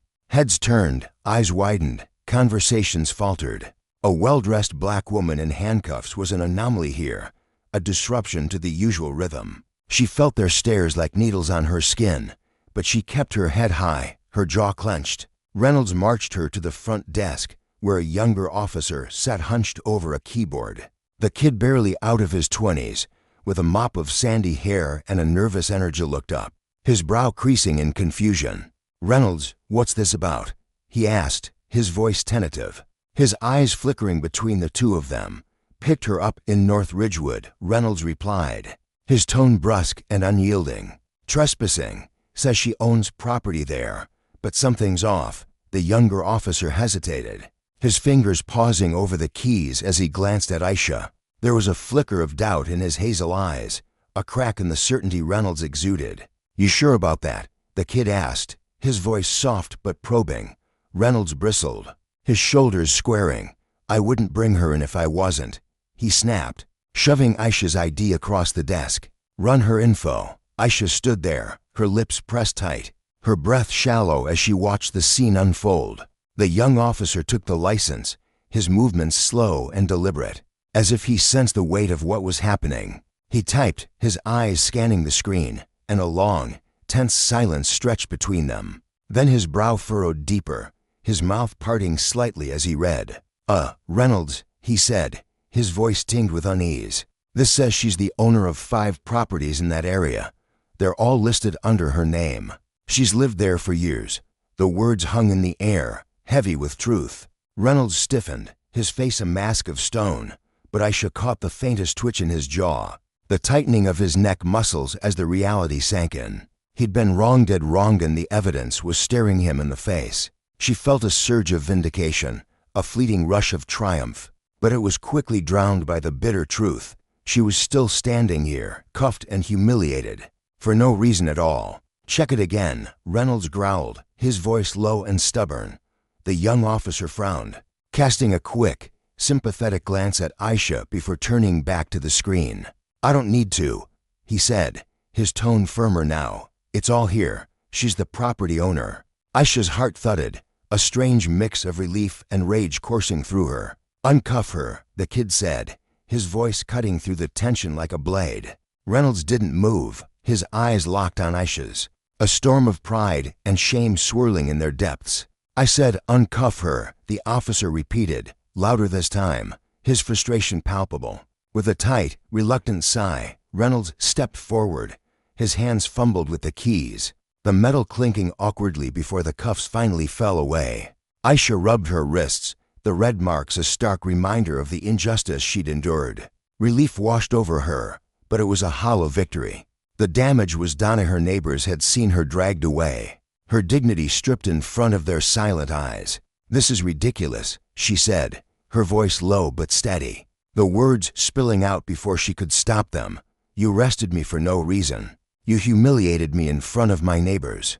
Do you have any idea what you've done?" Reynolds met her gaze, his face an unreadable mask, but she saw the flicker in his eyes, a spark of something he couldn't hide. "I was doing my job," he said flatly, the excuse as flimsy as it was infuriating. Aisha laughed, a bitter, hollow sound that echoed in the sterile room. "Your job," she shot back, her voice trembling with the weight of her anger. "Your job is to protect and serve, not to arrest people based on your own prejudice." His eyes flickered again, but he said nothing, turning instead to the desk officer. "Book her for disorderly conduct," he said, his tone cold and detached. The young officer blinked, stunned. "What? She was resisting when I cuffed her," Reynolds lied. His voice flat, as if the truth could be rewritten with enough conviction. Aisha's breath caught, her mind reeling at the audacity of it. This wasn't just a mistake, it was a deliberate abuse of power. A lesson in how justice could be twisted by those meant to uphold it. And as she stood there, surrounded by the hum of the precinct, she realized the real consequence wasn't just her bruised wrists or her tarnished pride. It was the chilling truth that men like Reynolds could wield their authority like a weapon, leaving scars that no apology could heal. Aisha's chest tightened as the realization sank in. This wasn't just a simple misunderstanding anymore. Her heart thudded heavily, a mix of dread and fury coursing through her veins. What had begun as a routine evening walk through the familiar streets of her own neighborhood had spiraled into something far uglier. It wasn't about a mere error in judgment. It was about him, Officer Reynolds, stubbornly clinging to his mistake, digging his heels into the ground rather than admitting he'd been wrong. His refusal to back down gnawed at her. Each justification he muttered feeling like a slap across her face. She could see it in his rigid posture, the way his jaw clenched as if sheer willpower could rewrite the truth. He wasn't just mistaken, was willfully blind, desperate to defend actions that made no sense to anyone but him. "Are you completely out of your mind?" Aisha's voice cracked like a whip, sharp and unyielding, slicing through the stale air of the police station. Her hands balled into fists at her sides, nails digging into her palms as she fought to keep her composure. "I didn't resist anything. You put me in handcuffs for walking in my own neighborhood." Her words trembled with indignation, her dark eyes blazing as they locked onto Reynolds. She could feel the heat rising in her cheeks, the humiliation of being treated like a criminal on the very streets she called home, twisting her stomach into knots. Behind the front desk, a younger officer shifted in his seat, his discomfort palpable. His fingers fidgeted with a pen, tapping it nervously against a stack of paperwork as his gaze darted between Aisha and Reynolds. He was caught in a storm he hadn't signed up for, a reluctant witness to a clash between truth and authority. His uniform hung slightly loose on his frame, as if he hadn't quite grown into the role yet, and his brow furrowed with uncertainty. He didn't want to be here, didn't want to choose a side, but the weight of the moment pressed down on him nonetheless. I think we need to get the captain involved," he finally stammered. His voice barely above a whisper, he cleared his throat, trying to muster some semblance of confidence. "I'm not comfortable with this." Reynolds stiffened at the suggestion, his shoulders squaring as if preparing for a fight. His lips parted, ready to argue, to assert his control over the situation. But before he could get a word out, the heavy door at the back of the station swung open with a groan. The precinct's captain strode in, his presence commanding the room like a thunderclap. Captain Miller was a towering figure, his broad frame filling the doorway, his graying hair catching the dim fluorescent light. His face was etched with stern lines, the kind carved by years of hard decisions, and his piercing eyes swept over the scene like a hawk sizing up its prey. "What's going on here?" he barked, his voice cutting through the tension like a blade. It wasn't a question, it was a demand. The young officer flinched, his nerves betraying him as he scrambled to explain. "Captain Miller, sir," he began, his words tripping over each other. "Reynolds brought this woman in for trespassing, but it turns out she's the property owner." His voice faltered as he gestured toward Aisha, who stood with her arms crossed tightly over her chest, her fury radiating like heat from a furnace. She didn't move, didn't soften her stance, her gaze boring into Reynolds as if daring him to speak. Captain Miller's eyes narrowed into slits as he turned his attention to Reynolds, then flicked back to Aisha. His expression darkened, a storm brewing behind his weathered features. "Reynolds," he said, his tone low and dangerous, "my office, now." There was no room for negotiation in his words, no hint of patience. Reynolds hesitated, his feet rooted to the spot, reluctance etched into every line of his body. But Miller didn't wait for him to catch up. With a sharp turn, the captain marched back toward his office, his boots thudding against the linoleum floor, leaving Reynolds no choice but to follow like a scolded child. Aisha remained where she stood, her body still trembling from the confrontation. The adrenaline surged through her, making her hands shake even as she clenched them tighter. The young officer coughed awkwardly, his face flushed with embarrassment. "Ma'am," he said, his voice soft and apologetic, "I'm so sorry about all this. You're free to go, of course. No charges." He offered a weak smile, as if that could erase the indignity she'd endured. But Aisha didn't budge. Her feet felt cemented to the ground, her resolve hardening with every passing second. "I'm not going anywhere," she said, her voice icy and deliberate, each word dripping with defiance. "Not until I speak to my lawyer, and trust Mathis isn't over." Her eyes flashed with a promise of retribution, a vow that this injustice wouldn't simply fade into the night. Inside the captain's cramped office, Reynolds sat rigid in a chair that felt too small for the weight of the moment. The air was thick, suffocating, charged with unspoken accusations. The door slammed shut behind him with a resounding bang, and Captain Miller rounded his desk, his movements deliberate and heavy. He didn't sit, not yet. Instead, he loomed over Reynolds, his expression as unyielding as stone. "Do you want to tell me what the hell happened out there?" Miller's voice was a controlled burn, sharp and precise, but beneath it simmered a fury born of frustration at a mistake that could have been avoided, at a mess that now threatened to spill over into chaos. Reynolds swallowed hard, the lump in his throat growing as the reality of his actions pressed down on him like a lead weight. His mind raced, searching for a way out, but his instincts kicked in, shoving his defenses up like a crumbling wall. "I was doing my job, Captain," he said, his tone firm but brittle, his eyes fixed on a spot just past Miller's shoulder. He couldn't meet the captain's gazenet yet. "She was acting suspicious. I had to." "Suspicious?" Miller cut him off, leaning forward, his hands gripping the edge of the desk. His knuckles whitened, and his eyes bore into Reynolds like twin daggers. "Walking in her own damn neighborhood, that's what you call suspicious these days." His voice rose slightly, the incredulity breaking through his usual restraint. Reynolds clenched his jaw, frustration boiling in his chest like a pot left too long on the stove. He didn't know how to explain it, not in a way that wouldn't dig his hole deeper. The truth was, he'd seen Aisha walking those pristine streets, her confident stride cutting through the manicured lawns and quiet sidewalks, and something in him had snapped. She didn't belong there, he'd thought.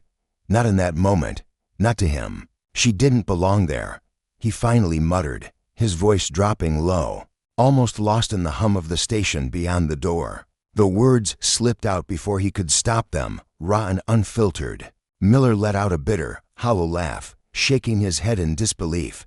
"Didn't belong," he repeated, the words laced with scorn. "Reynolds, she owns half of that neighborhood. What the hell were you thinking?" Reynolds shifted in his seat, the chair creaking under him as discomfort gnawed at his insides. What had he been thinking? The question echoed in his skull, louder with each repetition. He'd been so sure, so certain in that fleeting moment, that his gut had been enough to justify it all: cuffs, the accusations, the humiliation. But now, sitting here under Miller's unrelenting stare, the truth crashed over him like a tidal wave. He'd let his assumptions drag him into a disaster he couldn't excuse away. He started, but the words died in his throat as Miller slammed a hand down on the desk, the sound reverberating through the small room. "You're lucky she didn't resist," Miller snapped, his voice thick with exasperation. "Because if she had, you'd be looking at a catastrophe even bigger than the one you've already made. Do you have any idea who she is? Do you even comprehend the kind of trouble you've dumped on this department?" Reynolds didn't respond, couldn't. The weight of his mistake settled deeper into his bones, cold and unyielding. Miller sighed, rubbing his temples as if trying to ward off an impending headache. "She's already talking to her lawyer, Reynolds. We're looking at a lawsuit. The press will eat this alive by tomorrow. You couldn't have picked a worse person to pull this stunt on." Reynolds' heart sank, a sickening lurch that left him dizzy. He'd seen the scenario play out before, officers stumbling into mistakes, the department scrambling to contain the fallout. But he'd never pictured himself in the center of it, never imagined he'd be the one staring down the barrel of his own failure. His mind raced, grasping for a lifeline, a way to claw his way out. But every path looped back to the same dead end. "I didn't mean," he began, his voice faltering, but Miller cut him off again, his patience frayed to threads. "I don't give a damn what you meant," the captain snapped. His words a whip crack in the confined space. What matters is what you did. You handcuffed an innocent woman, dragged her here without a shred of evidencio. Because you felt something was off. That's not police work, Reynolds. That's profiling, plain and simple. The word hung in the air like a guillotine blade. Sharp and final. Reynolds' throat tightened, a protest forming on his tongue. Well, wasn't that kind of officer. He wasn't, but it dissolved before it could take shape. Deep down, he knew Miller was right. He'd acted on instinct, on a hunch rooted in something he didn't want to name. And now the consequences were bearing down on him. Miller leaned back in his chair, his glare unrelenting. Here's what's going to happen, he said. His voice slow and deliberate, each word a nail in Reynolds' coffin. You're suspended. Indefinitely. We'll try to settle this quietly. But if the media gets wind of it, they will. There's not much we can do. You've put this entire department at risk. The word suspended hit Reynolds like a physical blow, knocking the air from his lungs. He'd built his life around this job, prided himself on being a man of the law, someone his colleagues respected. Now, that foundation was crumbling, his career slipping through his fingers like sand. But Captain Reynolds tried again, desperation seeping into his voice. But Miller shut him down with a single, firm word. No. The captain's eyes were cold, unyielding. I don't want to hear it. You'll be lucky if you still have a badge when this is over. Now get out of my office. Reynolds rose stiffly, his legs unsteady beneath him, his mind a chaotic swirl of regret and panic. As he stepped out into the station, the atmosphere felt differentier, heavier. The eyes of his fellow officers followed him, their whispers buzzing like static in his ears. He could feel their judgment, their quiet disbelief, and it stung more than he'd expected. Reaching his desk, he slumped into his chair, the familiar creak of it offering no comfort. The phone rang, a shrill sound that jolted him from his spiraling thoughts. He hesitated, his hand hovering over the receiver, then picked it up. Officer Reynolds, he said automatically, his voice hollow, stripped of its usual confidence. On the other end, a voice he hadn't heard in years greeted him. Tom. His breath caught, his chest tightening as recognition hit. It was his father, John Reynolds, a man he hadn't spoken to in nearly a decade. Their bond fractured by old wounds neither had bothered to mend. Hearing him now, in this moment of collapse, felt like salt rubbed into an already rock-hot. Dad, Reynolds' voice was tense, guarded. Why are you calling me? There was a pause, a heavy silence that stretched across the line. And when his father spoke again, his tone was grave, weighted with something unspoken. I heard about what happened, about the woman you arrested. Reynolds closed his eyes, shame washing over him anew, a bitter tide he couldn't escape. I don't want to talk about it, he muttered, but his father pressed on undeterred. You need to listen to me. Do you remember that fire when you were a kid? The one that almost killed you? Reynolds' brow furrowed, confusion cutting through his haze of guilt. What does that have to do with anything? He asked, his voice sharp with irritation. Everything, his father replied, steady and resolute. The man who saved Yao was black, a firefighter.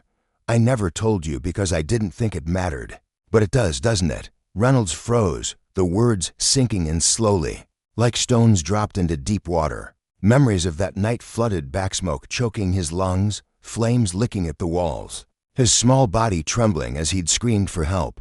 He'd always known a firefighter had pulled him from the inferno, a faceless hero in his childhood nightmares, but his father had never shared the details. He'd never asked. I don't understand, Reynolds whispered, his voice barely audible. That man, Tom. His father continued, was Aisha's father. The woman you arrested today, her father, is the one who saved your life. The world tilted beneath Reynolds, the revelation slamming into him with brutal force. It didn't compute, not at first.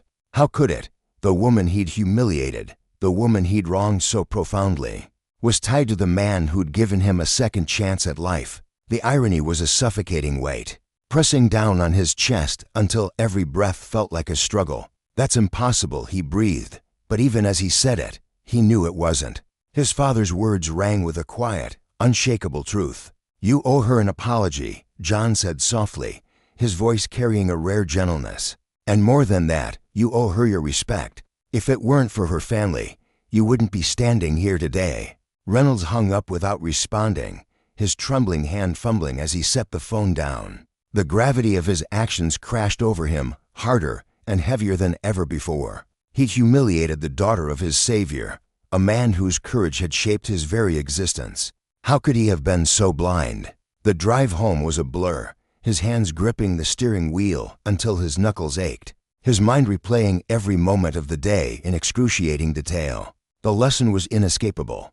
Justice wasn't just a badge or a set of rules, it was a living, breathing force, and he'd trampled it underfoot. Power wielded without thought didn't just bend the truth, it broke it, leaving wreckage in its wake. Aisha's fury, Miller's reprimand, his father's revelation, they were all mirrors reflecting the same truth. His arrogance had cost him dearly, and the consequences would ripple far beyond this single night. For the first time, Reynolds felt the full, crushing weight of his guilt, and he wasn't sure redemption was even possible. The steering wheel was slit beneath Tom Reynolds' white-knuckled grip, but his thoughts were miles away from the winding road ahead. A suffocating heaviness pressed against his chest, growing tighter with every heartbeat, as if his father's words had taken physical form and lodged themselves there. "Her father saved your life," the old man had said over the phone, his voice trembling with a mix of disbelief and disappointment. Those words looped through Tom's mind like a relentless drumbeat, each repetition hammering in a truth he couldn't outrun. Shame coiled around his insides, twisting with disbelief and regret until it felt like a bitter poison seeping into his bones. How could he have been so utterly blind, so wrapped up in his own assumptions, his own narrow world, that he hadn't even paused to question, to look, to see her Aisha Jackson for who she truly was? She wasn't just some stranger he'd dragged into the spotlight of his mistake. She was the daughter of the man who'd pulled him from the jaws of death decades ago, a firefighter who'd risked everything while Tom was still a scrawny kid too young to grasp the weight of that sacrifice. And what had Tom done to repay that debt? He'd shackled her wrists in the harsh light of day, stripped her of her dignity, and turned her into a spectacle because he'd refused to see beyond his own distorted lens. The sun was dipping below the horizon by the time Tom pulled into his driveway, casting long, jagged shadows across the sleepy suburban street. He killed the engine with a flick of his wrist, but he didn't budge from the driver's seat. His hands stayed locked on the wheel, his eyes staring blankly at the fading streaks of orange and pink painting the sky. But the beauty of the sunset was lost on him. All he could see was Aisha's face, etched into his memory like a wound that wouldn't heal. Those eyes sharp as knives, blazing with a fury so justified it made his stomach churn, had pierced him back at the precinct. She'd stood there, unbowed, her voice cutting through the chaos as she demanded justice, her every word a mirror reflecting his failure. He'd been wrong, so horribly wrong, and now the truth sat like a stone in his gut, immovable and cold. With a shaky breath, Tom finally pried himself from the car. His legs felt like lead as he trudged toward the front door, each step a battle against the invisible chains of his guilt. The quiet of the house greeted him as he crossed the threshold, a stark contrast to the storm raging inside his head. His wife, Karen, sat at the dining room table, her slender fingers curled round a steaming mug of tea. The soft glow of her tablet illuminated her face as she scrolled through the news. But the moment she heard his footsteps, her head snapped up. Her hazel eyes met his, and the warmth he usually found there vanished, replaced by a shadow of something darker, anger, maybe, or disappointment. "I saw the news," she said, her voice taut as a wire ready to snap. "Is it true?" Tom's stomach twisted into a knot. He'd clung to a fragile hope that the story might stay buried, at least for a little while, but of course it hadn't. A black woman wrongfully arrested by a white cop in their pristine, wealthy neighborhood. It was the kind of headline that spread like wildfire, igniting outrage across every screen and speaker within hours. "Yes," he muttered, his voice barely above a whisper as he dropped his keys onto the counter with a dull clank. "It's true." Karen rose to her feet, crossing her arms tightly over her chest. "Tom, what were you thinking?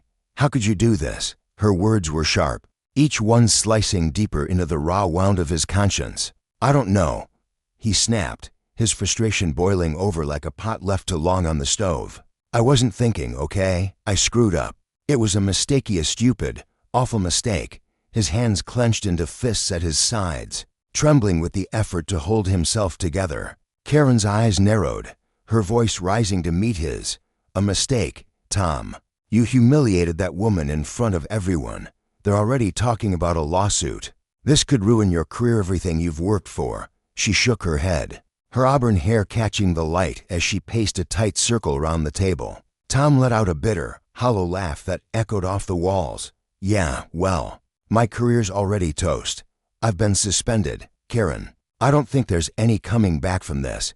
He slumped into a chair, the wood creaking under his weight, and buried his face in his hands, the rough skin of his palms pressed against his eyelids, as if he could block out the reality crashing down around him. Karen's expression softened, though the fire in her eyes didn't fully fade. She sank into the chair across from him, her hands resting on the table as she studied him. You should have known better, Tom.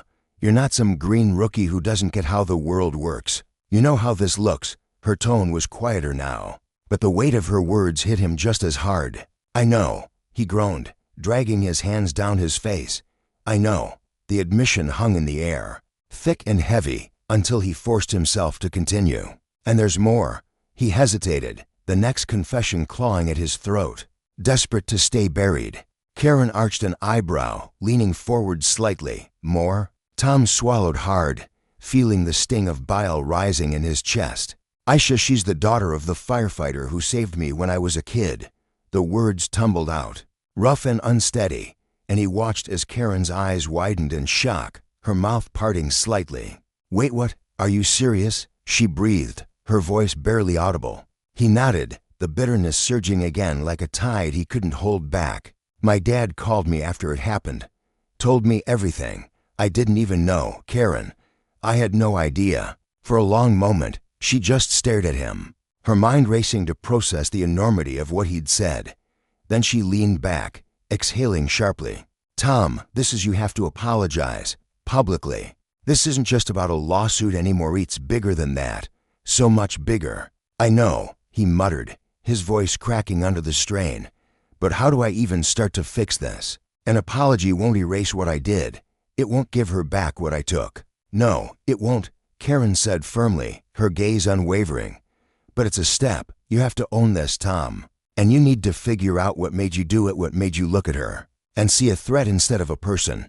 You've got to dig into that, or it's all just empty words. Tom leaned back in his chair, letting out a long, weary breath that seemed to carry the weight of a lifetime. She was Writhe knew she was. He had to face what he'd done, not just to Aisha but to himself. He'd built his identity around being a fair cop, a man who upheld justice without letting prejudice cloud his vision. But this shattered that illusion into 1,000 jagged pieces. What hurt most was the uncertainty gnawing at him. How deep did that bias run? How much of the man he thought he was had been a lie? That night, sleep eluded him. He lay in bed, staring at the ceiling as shadows danced across it, cast by the faint glow of streetlights seeping through the blinds. His thoughts screamed too loudly to ignore, a relentless replay of the arrest looping in his mind. He saw Aisha's face again, her jaw tight, her voice steady as she tried to explain herself. He remembered how he'd brushed off her words, dismissed her documents with a wave of his hand, and locked the cuffs around her wrists without a second thought. Every detail made him sick, a nauseating reminder of how he'd refused to see her as anything but suspicious. He'd always told himself he was the protector, the shield between the innocent and the guilty. But that day, he'd been the one tearing someone down, all because of his own warped instincts. The realization left him hollow, a shell of the man he'd once believed himself to be. By morning, a quiet resolve had settled over him. He rose before the sun, the house still cloaked in silence, and pulled on a plain t-shirt and John's nothing official, nothing that screamed cop. He didn't say a word to Karen as he slipped out the door, the keys jangling faintly in his hand. The drive to Aisha's neighborhood felt endless, each mile stretching out beneath the weight of what lay ahead. Her home was one of several properties she owned in the area, a testament to her success. And as he pulled up to the gated entrance, his chest tightened. The street was eerily still, the manicured lawns and towering oaks standing like silent sentinels, watching him with judgment he couldn't shake. He parked and stepped out, the cool morning air biting at his skin as he approached the front door. His hand hovered over the knocker, trembling with doubt. What if she didn't want to see him? What if his words only deepened her pain? But running wasn't an option anymore. He had to face her, had to try. With a deep breath, he knocked, the sound sharp and hollow in the quiet. For a moment, there was nothing, just the rustle of leaves in the breeze, and he wondered if she wasn't home. If fate had spared him this confrontation. Then the door swung open, and there she was.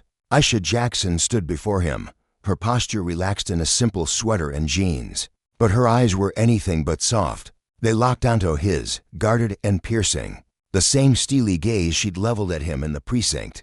His stomach plummeted, a freefall of dread and shame. "What do you want?" she asked, her voice icy, cutting through the stillness like a blade. "I came to apologize," Tom said, forcing himself to hold her gaze even as his throat tightened. "For everything, for arresting you, for humiliating you in front of your neighbors. I was wrong, completely, unforgivably wrong." Aisha crossed her arms, her expression unyielding. "You think an apology makes this right?" "No," he admitted, his voice hoarse with the weight of his honesty. "I know it doesn't. I don't expect you to forgive me. I couldn't let this sit without telling you the truth." Her eyebrow arched, skepticism etched into every line of her face.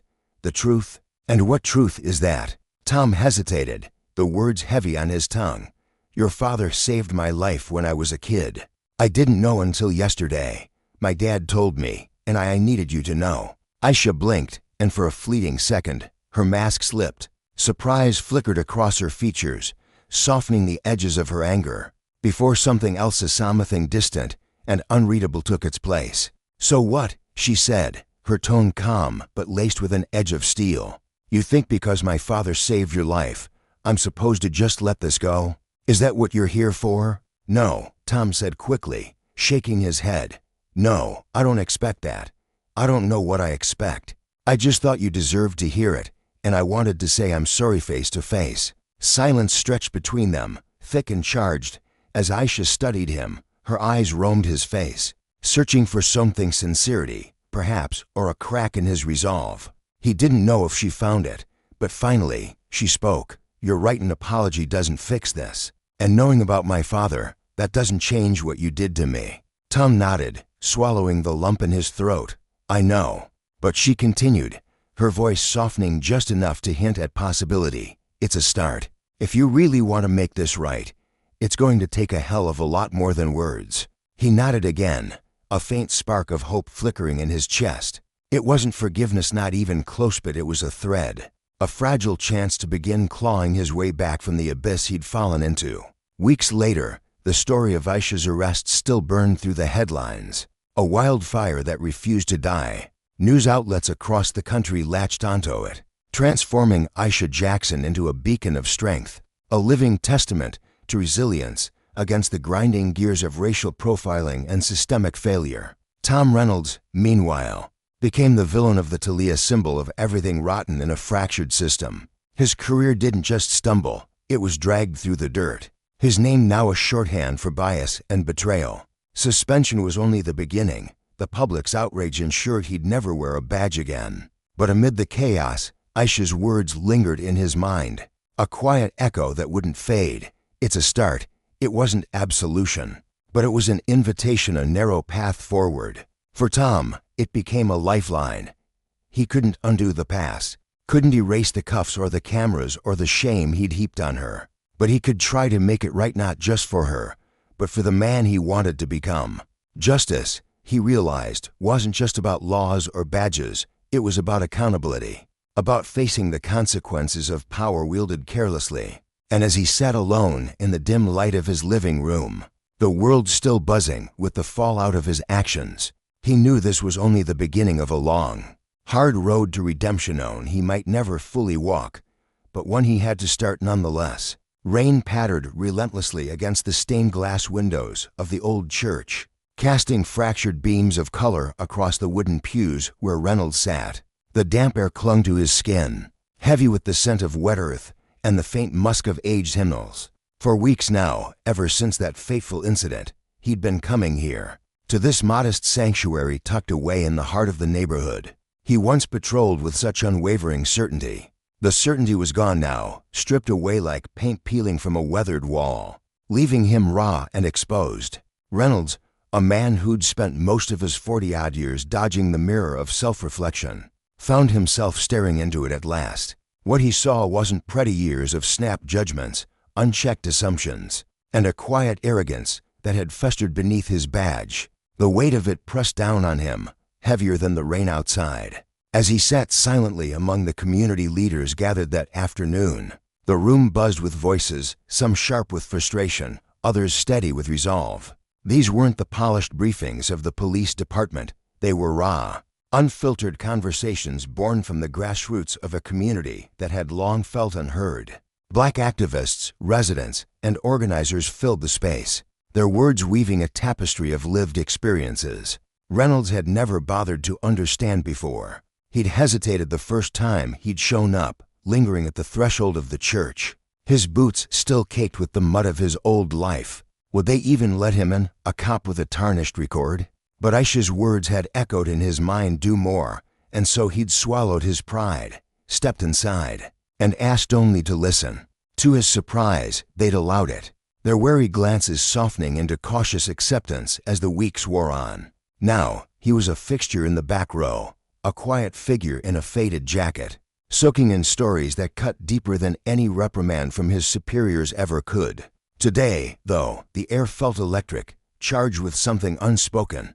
Aisha was here again, her presence commanding even in silence. She hadn't spoken to Reynolds since their confrontation weeks ago, that bruising moment when she'd laid bare his failures with a precision that still stung. Yet she'd become a pillar in these meetings, her voice a clarion call for change, a systemic, unyielding change. Reynolds kept his head low, his fingers tracing the worn edge of the pew, trying to blend into the shadows. He wasn't here to be seen, he was here to learn, to unravel the tangle of biases he'd carried like a second skin for far too long.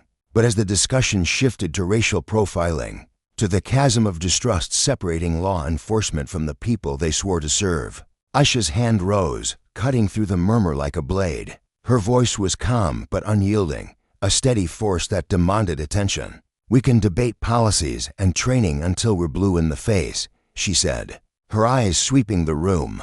"But none of it means a damn thing if the folks enforcing the law don't see the humanity in the people they're supposed to protect." The words landed like stones in still water, rippling outward, silencing the room.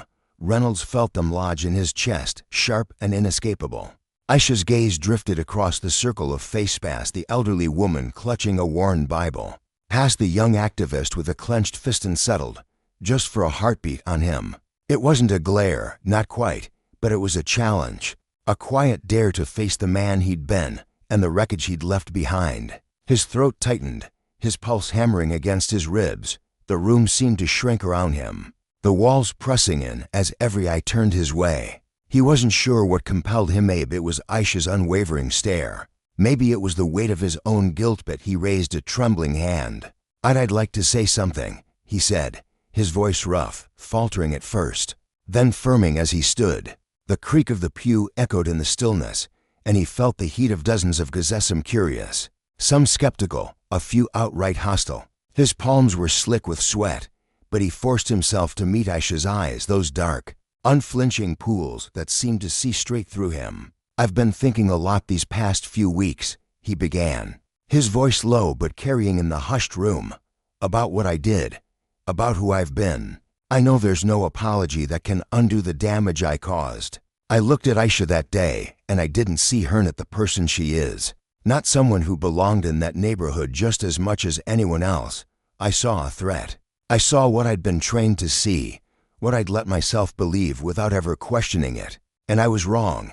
He paused, swallowing hard, his eyes darting around the room. The elderly woman's lips were pressed thin, her fingers still on her Bible. A young man in a hoodie leaned forward, his jaw tight, waiting. Reynolds pressed on, his voice gaining strength. "I've been a cop for over 10 years.